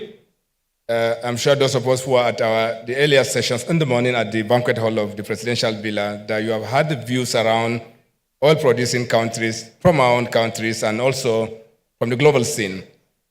Everybody agreed that there's something that needs to be done about climate change, that our business, is partly responsible for the climate issues that we have because of the emissions that comes as an output of the production that we make. So this is clear. Everybody understood this. We all agreed also that we need to do something about it. Something about means that reducing the emission level. I'm sure the clarity that Honorable Minister of State gave in the morning was very apt. Are we looking for cleaner fuel, or is it movements towards renewable? They are two different things. Therefore, you can still move to renewable, you can do your renewables, and also have cleaner fuel. They are very separate and distinct. But we also recognize that our business does contribute more to the climate change issues. This is also true, because of the emissions that comes from our activities. Now, if we have to move towards cleaner fuel and net zero situation, net zero, by the way, if my understanding is right, net zero doesn't mean that there will be no fossil fuel utilization. There will be no combustion engines. I'm sure that's not what it means. It also doesn't mean that you cannot convert fossil fuel into some form of energy. That's not what it means. It means that the net effect of our activity will amount to net zero carbon emission in the environment. That means that one system does one and another does something negative that nils that. And I'm sure that's the strict understanding of this. So net zero doesn't mean that there will be no fossil fuel. And we're all also aware that even by year 2050, there will be demand level of up to 100 billion of crude oil globally. So that means that, rather than a decrease, you will see increase in consumption. And this is also very understandable. Populations are growing, economies are growing, the middle class is expanding all over the world.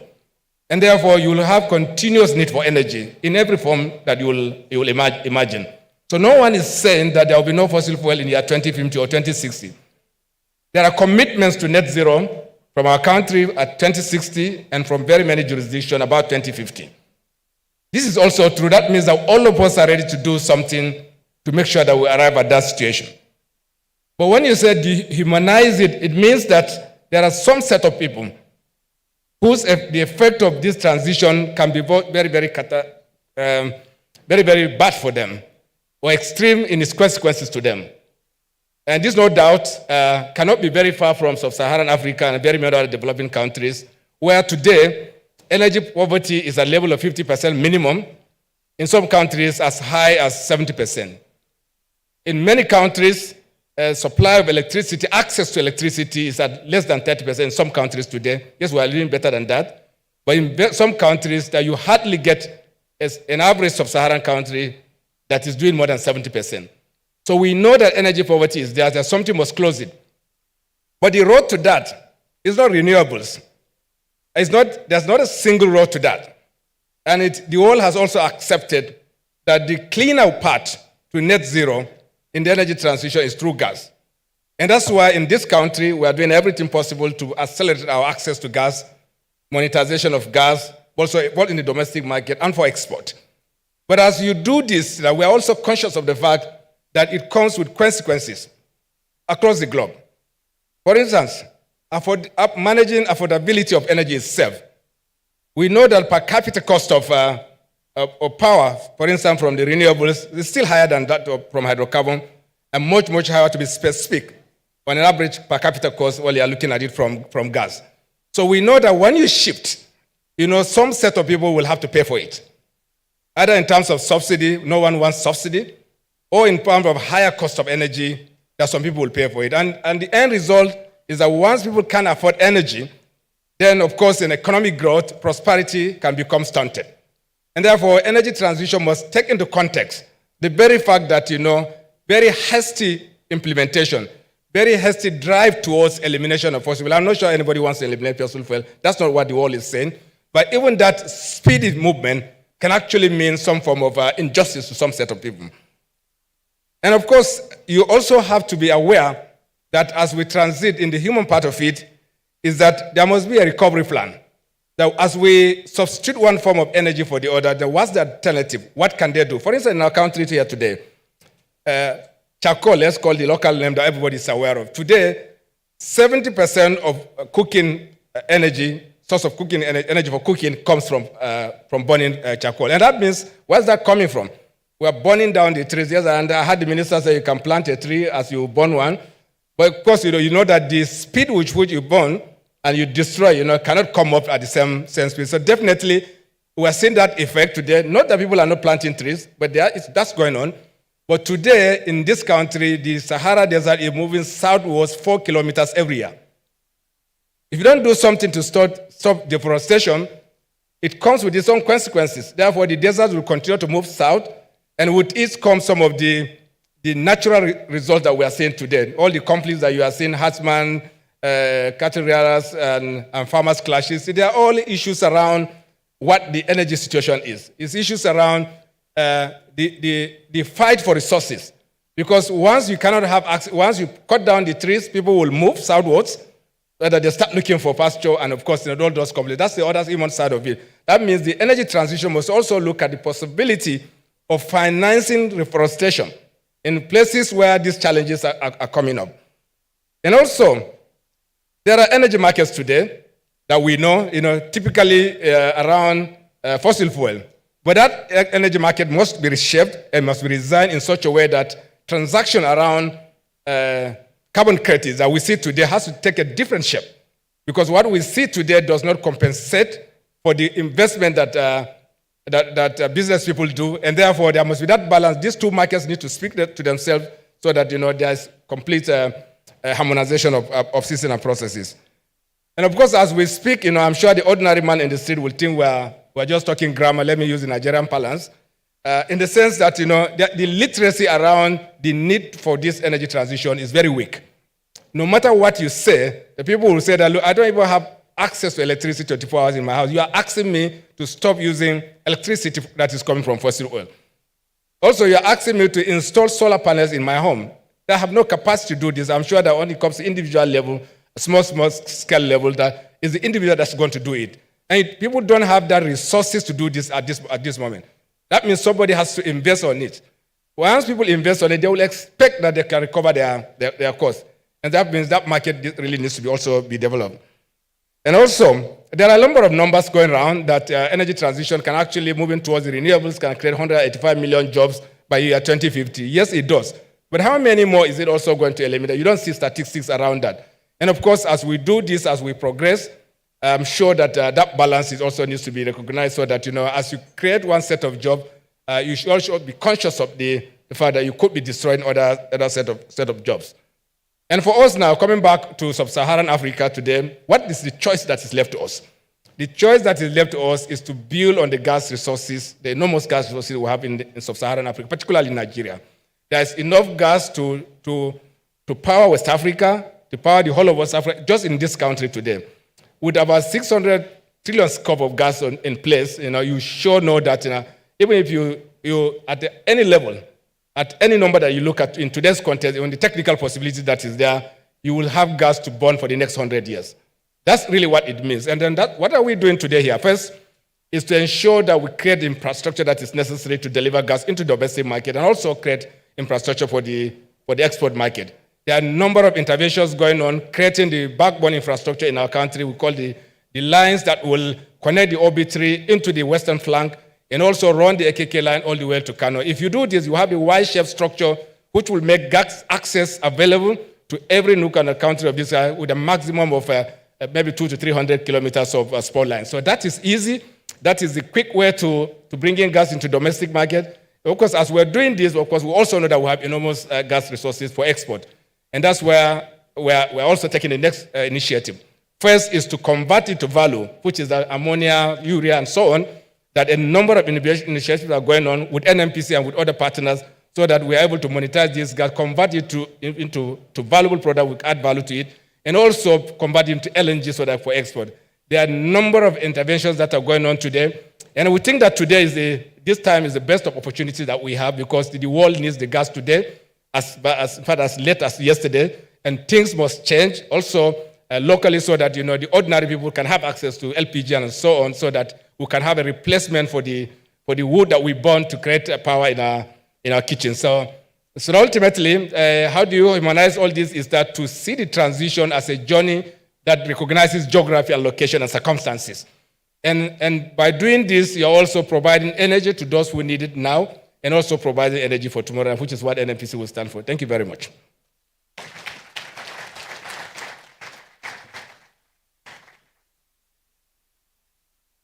Thank you very, very much. I'm sure if the conversation is around how well you manage time, the world will survive in any of these transition conversations. Thank you very much, my GMD. I appreciate it. Onwards now to the panel. Let's welcome the moderator, Chief Future Energy Leaders Nigeria Chair. Welcome Salisu Isiaka of the NMPC. You're welcome. Also on the panel is Shatima Dambata, young professional from the NMPC Limited. You're welcome. Aisha Ibrahim is a young professional and chemical engineer from the Nigerian Midstream and Downstream Petroleum Regulatory Authority. You're welcome. Binta Bari is counsel at International Finance Corporation out of the USA. Binta, you're welcome. Dr. Mohamed Mala is a senior geoscientist at the Nigerian Upstream Petroleum Regulatory Commission. You're welcome. Shioma Theresa Azinge is facilities engineer at Chevron Nigeria Limited. You're welcome. Mervyn Azeta is senior geoscientist, Schlumberger, business line products and service delivery manager. You're welcome.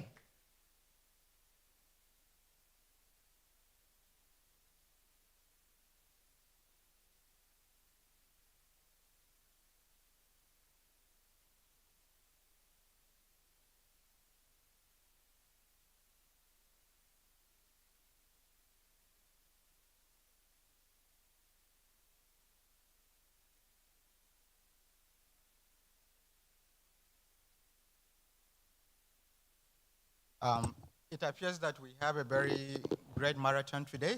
We had all busy day, but I promise we will try to keep to time for this session.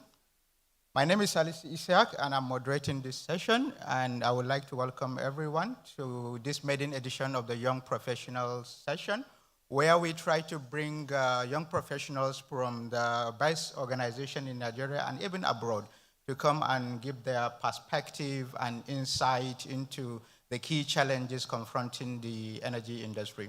And today, you will all agree with me that energy transition is one of those issues that is actually confronting our industry. And there is a lot of questions around the meaning of the energy transition, how different countries' territory will transit, and also what is the role of the future energy, which is the theme of this our conference. So the theme of our discussion is humanizing energy. And the GMD has actually done the great work of doing the background information on what does humanizing energy means, which in a nutshell means the fact that the whole issue of transition was created by human beings. The technology we are talking about to provide this transition is going to be built by human beings. The consumption, the energy we are consuming is actually going to be consumed by human beings, and all these issues also center around the different behavior of human beings. So without much ado, I will like to, I think we don't need much introduction because we don't have much time. By the way, majority of the panel here are young professionals in various organizations, and I would like to start with giving each of the panelists 1.5 minutes to give me your perspective on the theme of this session, and I would like to start from my extreme end. Azita, if you can give me your perspective in 1.5 minutes, please. All right, thank you very much. Good afternoon or good evening, everyone. It's a real pleasure to be here, and I'm really excited that we're having this conversation because it's important that the conversation around the energy transition must engage all stakeholders, regardless of who they are, where they are, and how they are going to contribute. And so I'm glad that the youths are here today compared to last year, and I'm glad that we're going to be contributing to the conversations as well. What does humanizing transition mean for me? I think it involves exploring the complexities of human nature, our preferences, our needs, to design whatever solutions that we're creating for addressing our energy poverty challenge or our climate change challenge. It's also very important that we design the solutions with a mindset of design thinking. So thinking through what the needs of the people are, ensuring that they participate in the process end to end, and contribute to even the policies and the market regulatory frameworks that are created to drive the energy transition. And using the words of the Honorable Minister of State for Petroleum, we must ensure that the countries and the communities and the people who are going to be impacted by this must be allowed to leverage the resources that they have. I think humanizing transition also means leveraging a diversity of energy resources, a diversity of talent, a diversity of policies. There are multiple pathways, as we've heard earlier in the day, to get to net zero. So we must recognize that, and we must harness the energy and potential of getting that done. I also wanted to say that we cannot afford not to engage people because it would also lead to stranded people. There are people who are going to be impacted by the jobs that will be created or lost as we progress on the energy transition. So we must make sure that we establish compensating mechanisms to manage all of these costs that the transition will create, whether in terms of training people, providing research and development funding or infrastructure to ensure that all of these costs are properly managed from start to the end. Thank you. All right. Good evening, everyone. I'll stand on existing protocols. When we think of energy challenge, our focus is typically on technological innovation. However, this transition is as much a people's challenge as it is a technological challenge because the enabling policies, the changes in energy consumption behavior, and even those technological advancements that would be required to deliver the desired outcome of sustainability will be driven by people, by you and I precisely. So this conversation on the youth's role in humanizing the energy transition is welcome. Now, we think about how can we put the youth at the center of this transition. First, for those in the industry, I'd say skills. We need to equip ourselves with relevant skills, and these skills could range from domain STEM skills to digital skills, or even to social science skills as we focus on humanizing the transition, because we need to gain an understanding of the strategic, social, cultural, and economic contexts and issues so we can develop smart, tailored solutions. Now, secondly, for the youth outside the industry, just like the GMD of NNPC spoke about, I'll talk about energy literacy. We need to provide easy access to simple, accurate, and verifiable information on sustainability. And we need to provide that information at contexts that are relevant to individuals and on platforms that they actually use. To meet the goals that intergovernmental energy agencies have set for this transition will require steep and extensive changes in energy consumption behavior. As an example, in the International Energy Agency's net zero by 2050 scenario, 4% of total emissions will be mitigated by changes in individuals' behaviors, you and I, day-to-day changes. I really believe that with our entrepreneurial mindset, advanced digital skill set, multidimensional thinking, that we're able to be at the forefront of enabling this transition. Thank you. Yeah, Mala, if you can give us your shot. Good evening, ladies and gentlemen. Due to a lack of time, I'll stand on the existing protocol. So we're talking about humanizing the energy transition, and it's a topic that comes at the most critical time. So the world today globally is talking with the conundrum of rising energy demands and the need to transition into cleaner fuels. And this is coming at a cost to the people, basically, people who use this energy. And it's also a debate between the developed countries and the developing countries that we have had all through this morning, from the minister down to the other panels that have discussed the issue of the energy transition. And it's also key and critical for us as Africans in sub-Saharan Africa to define what we want to get out of this energy transition discourse. And I think the voice has been one all through the day, that Africa will transition, but it will transition in its own way, and identifying gas as the fuel of choice. So for us to do this transition, we have to put people at the center. We have so what I call the 5P model, so which is to do with first people, and then talking about the politics of the energy transition, I think, which was what was trashed out all through this morning, the politics of it, and then we come to the policy formulation. We have to put people at the center to know that behind these numbers we call or we dish out every day, it's real people. So Mala, I think I will come back to you regarding those things. I think it's very important we discuss about those issues.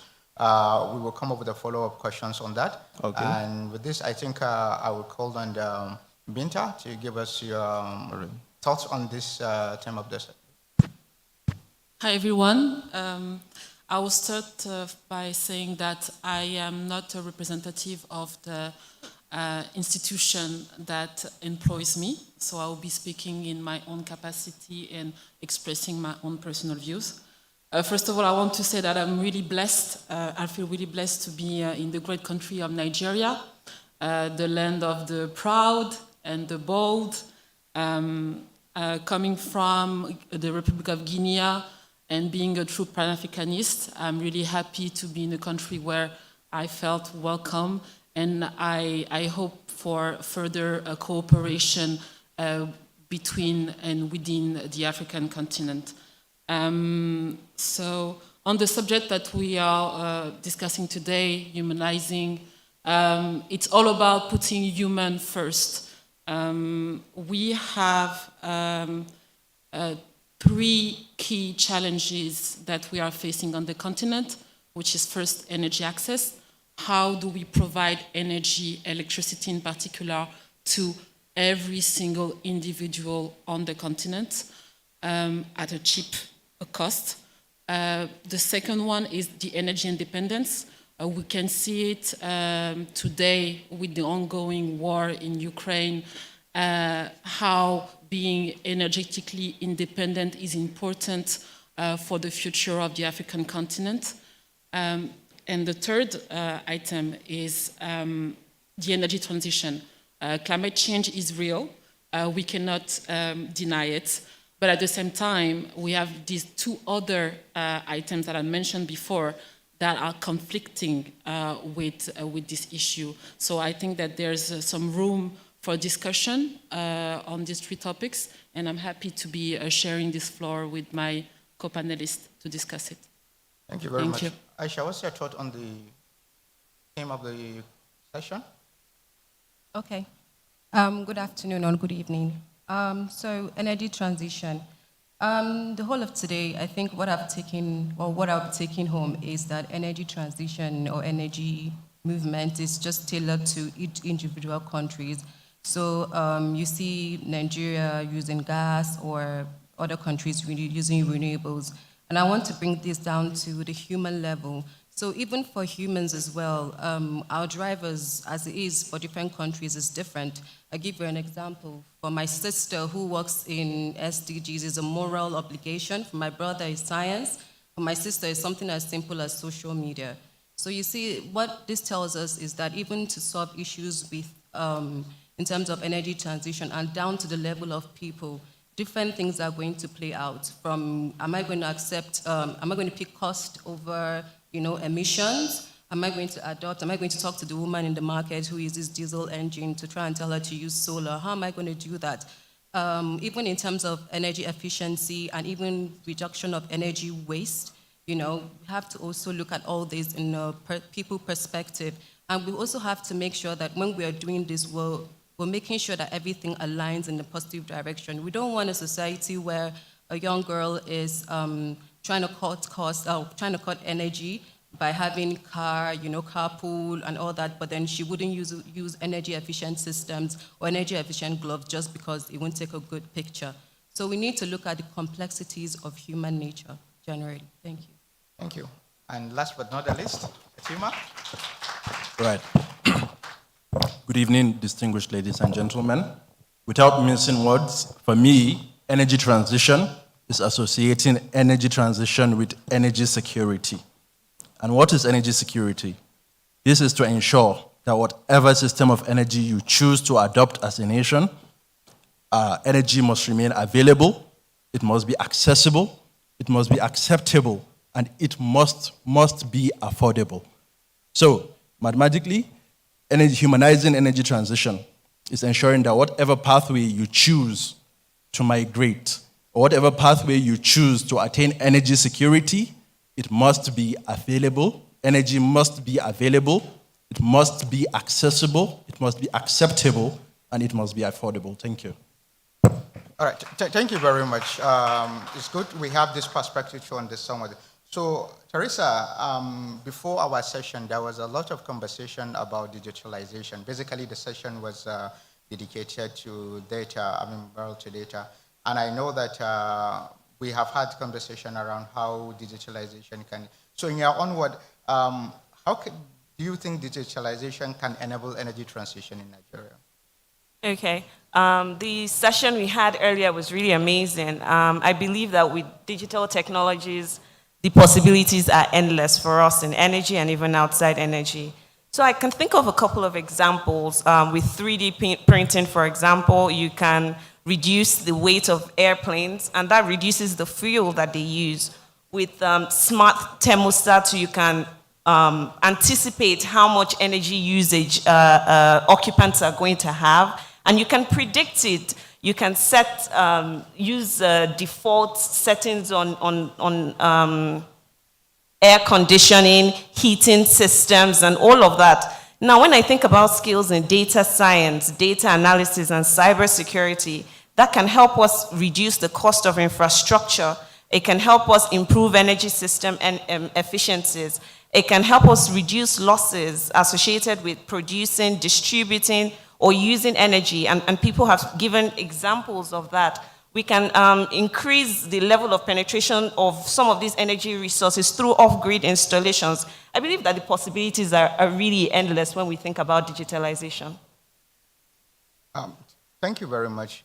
So I will go to you, Ambacha. There are a lot of issues that is happening in Nigeria, which is frankly not enabling us to kind of build on the progress that has been made to achieve the energy transition. So in your own words, in your own opinion, what are those building blocks that can actually be a great lever for energy transition in Nigeria? All right, thank you very much, Mr. Salisu. So from my own understanding of the situation, I'll also give you the 3-3 rule here. So the 3-3 rule, I see energy transition happening in 3 different steps, 3 building blocks. The first will be the physical building blocks. The next will be the economic enablers, and then we have governance and institutions as the third. So when we speak about physical building blocks, would have to analyze the technological innovations coming up. So what sort of technological innovation is enabling energy transition? Next, we look at the availability of raw materials, availability of resources. What resources do you have to deploy? Next, in terms of the physical building blocks, you have to look at the supply chain and support infrastructure. We can all see the effect of a disrupted supply chain in the supply of our PMS. So a minor disruption can cause a lot of havoc. So yes, the supply chain and the support infrastructure we have in place to support this transition. When I talk about economic enablers, I'll also give you 3 items under that category. So the first is capital reallocation and financing. So without the money, without the financing, you're not going anywhere. Next, under economic enablers, I would like to talk about a demand shift and cost increase. There's no transition that can happen without at least a short or mid-term increase in cost. Then the third enabler there I'm going to talk about under economic enablers would have to be maybe socio-economic compensation mechanisms. So would we be moving away from one subsidy and jumping into another? So we have to give that a critical look. Socio-economic compensation mechanisms. Then when we talk about governance and institutions, we have to talk about global collaboration. The question that ended the panel session in the morning was, is collaboration the way to achieving energy transition? I would even add energy security.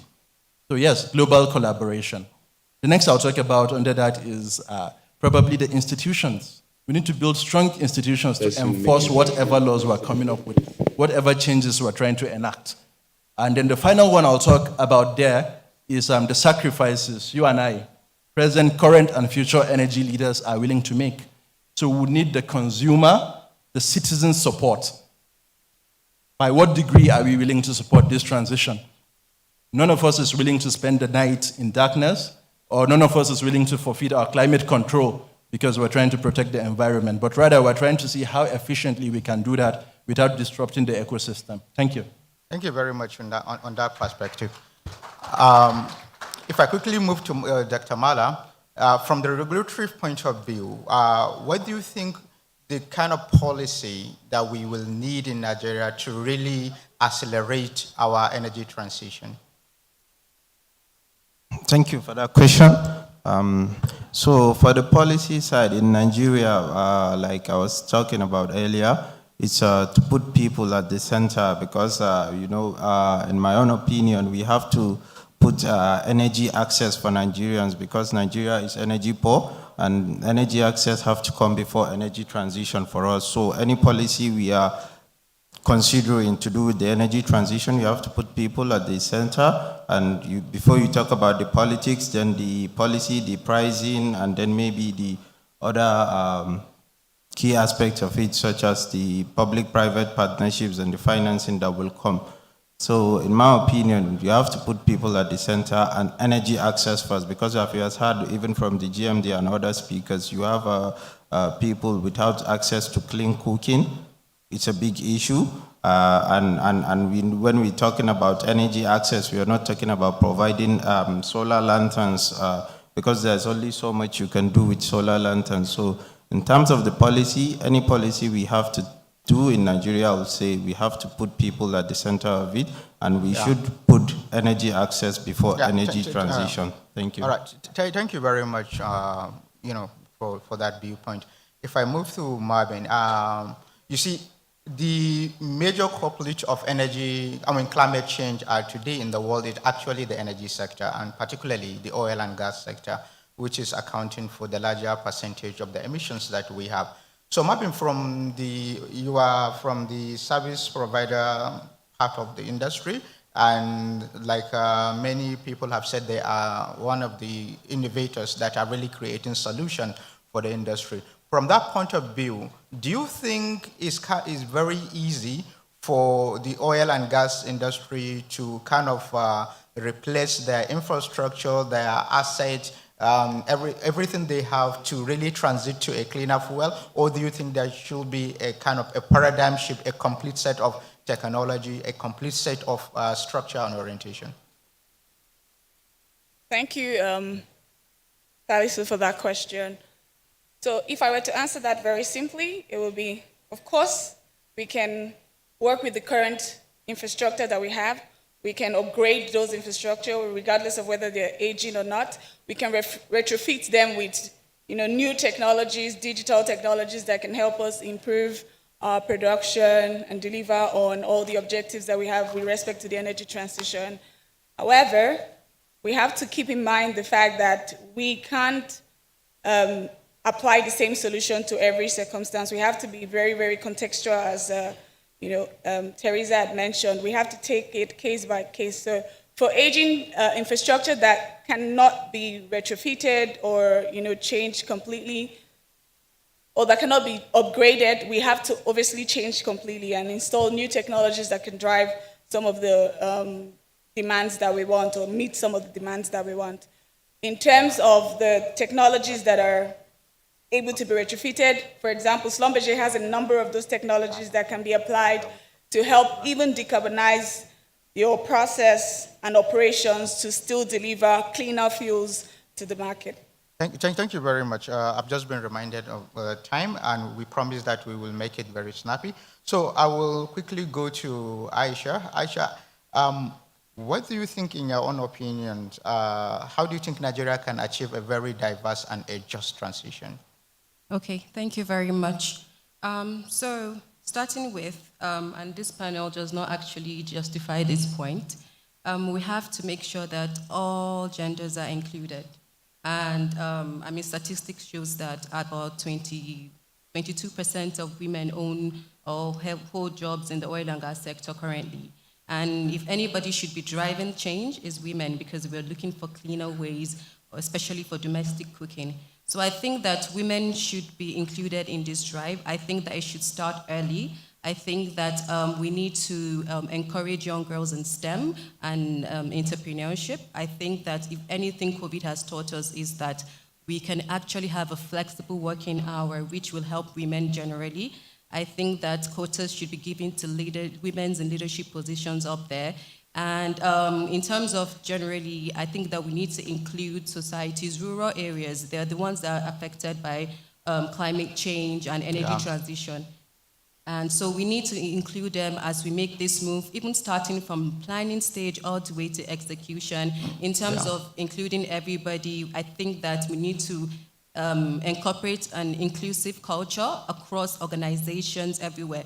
Bring the old with the experience, bring the young with the innovation, even with the social media. And very importantly, which is something that most people forget, is even when we collect data, we need to make sure it's inclusive. If I ask anybody to get me data now on energy consumption, they're going to just compare, the man and the woman, or my generation, my mom's and my dad's generation. But nobody thinks about me and my sister who is autistic.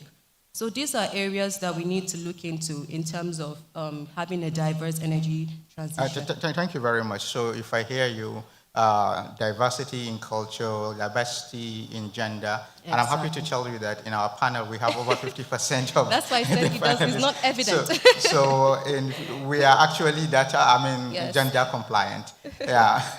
So, let me quickly move to Binta. Binta, there has been a big conversation about financing the energy transition. And we have seen a lot of big financing corporations cutting off funding for the oil and gas, and they are only financing it to the renewable. And to achieve the scale at which we want to achieve our energy transition in Africa, actually finance will be a great issue. So in your own opinion, what do you think is the biggest tendency in financing energy project, especially energy transition project in Africa? Yeah. Thank you, Salisu, for this question. I think that we all agree that financiers are looking for one thing: return on investment.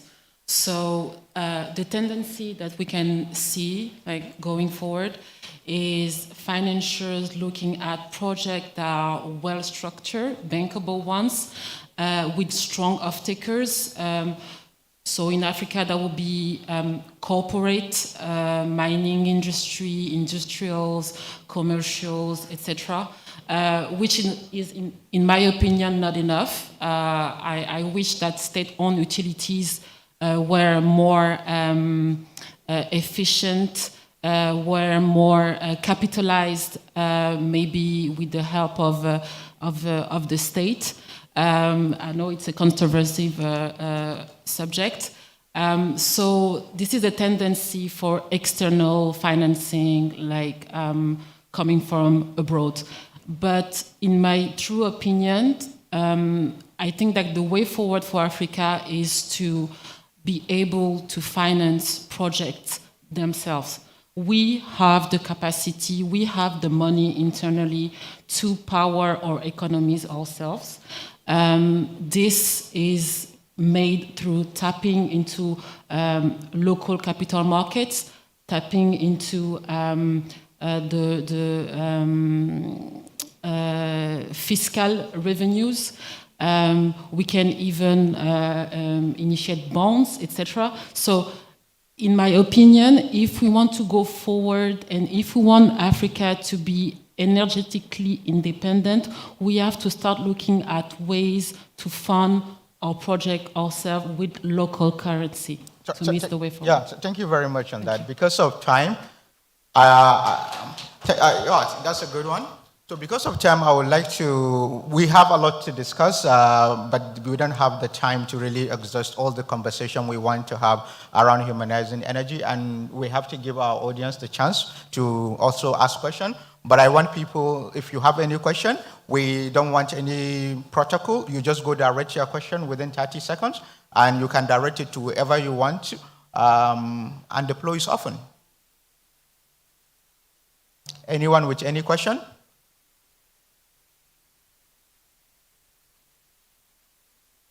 Yeah.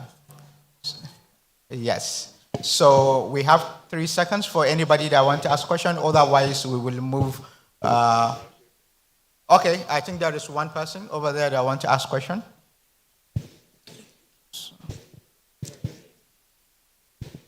Okay, good afternoon, everyone. My name is Yawande from Jinko Solar. I'm actually surprised that there is no one on renewable energy on that panel. But I'm going to be commenting more than a question. And the first is, education is important in energy transition, in humanizing energy. Secondly, the policies that we have is actually very adequate, but it needs to be an implementable policy. We need to look inwards and see how realistic are these policies that we've put in place, that we've written down, and how we can implement them. Thirdly, we need to look into decentralized systems. Whether we like it or not, we have a solar resourceful country in Nigeria, and we need to consider that. Right. Gas plus solar needs to work, and it works through a decentralized system. Thank you very much. Thank you very much for that. So that's the only thing we can have. And at this point, I will thank everyone. Before we call on our next speaker to round up the session, I would like to thank everybody. I will do the thank after she after she round up our session. Yes.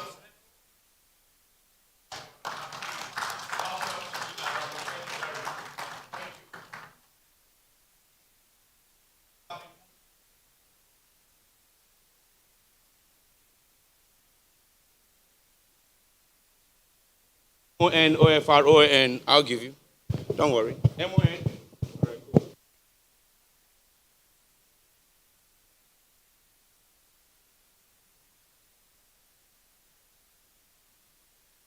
Good evening, everybody, and let me start by thanking our panelists. You would agree with me that this session has been really, really engaging. If we look at the energy transition today, the issues that we are facing today was caused by who?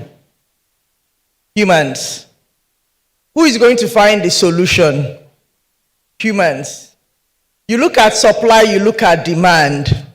Humans. But the key thing that really matters is at the end of the day, if you look at this in a global context, we are running a race, but everybody's running at his or her own pace.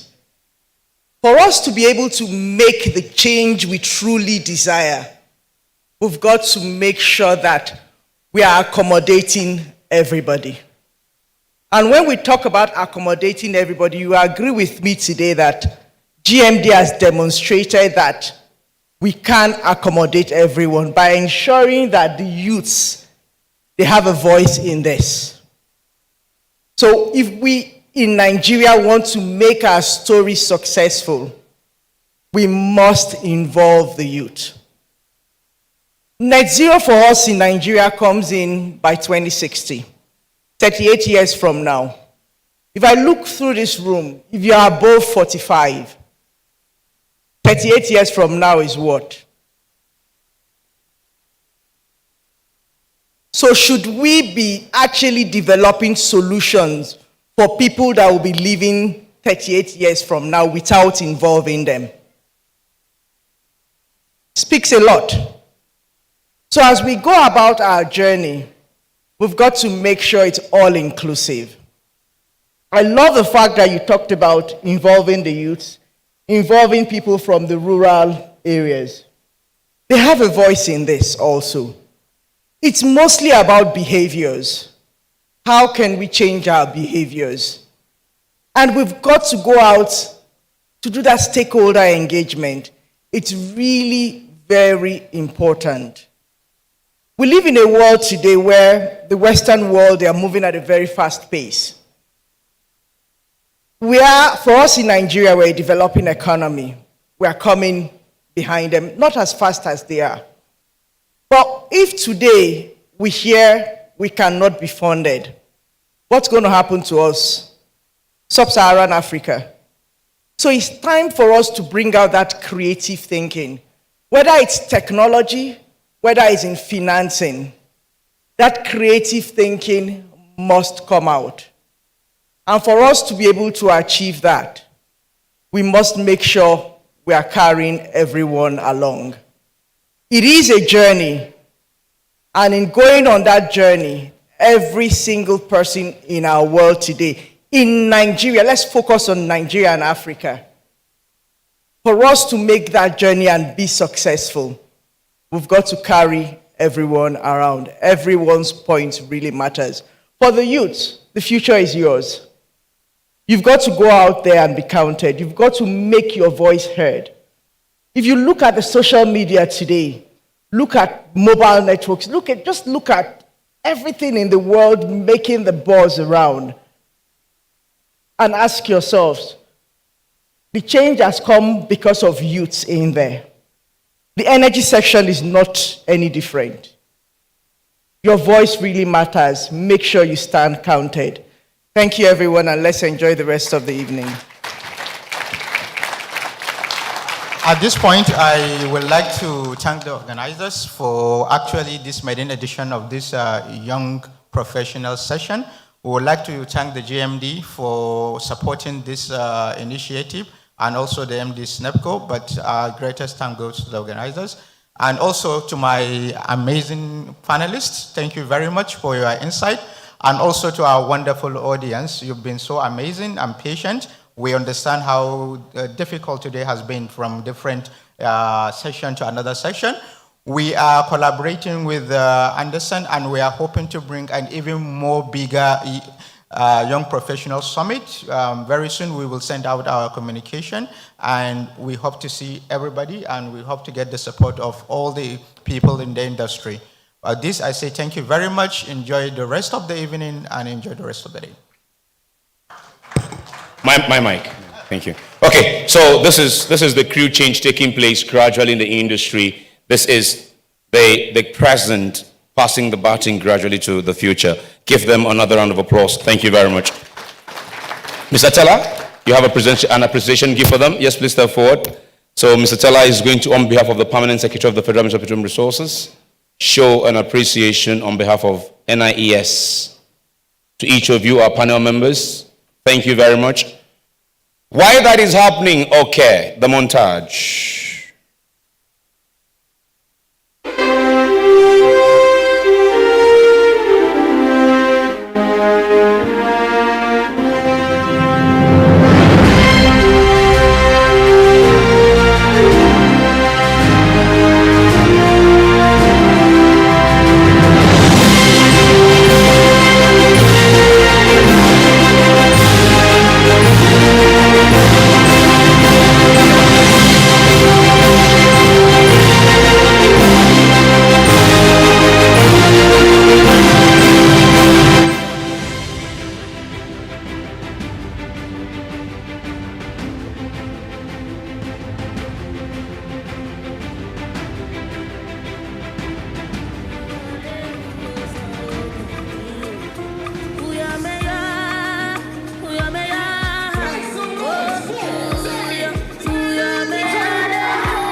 thank you. Okay, thank you. Thank you. I am. Thank you. I am. Thank you. Thank you. Thank you. Thank you. Thank you. All right. So, ladies and gentlemen, there you have it. The dinner is at the State House. It starts originally it's supposed to be for 7 p.m. But because there's a cocktail reception that's supposed to start now, the cocktail reception will run from 6:30. After the cocktail reception, the dinner will start in earnest. See you all tomorrow again back here for tomorrow's session. Please be seated bright and early at 9. Huawei gave out a survey form. Please, if you have filled the survey form, kindly drop it with any of the ushers or the hostesses as you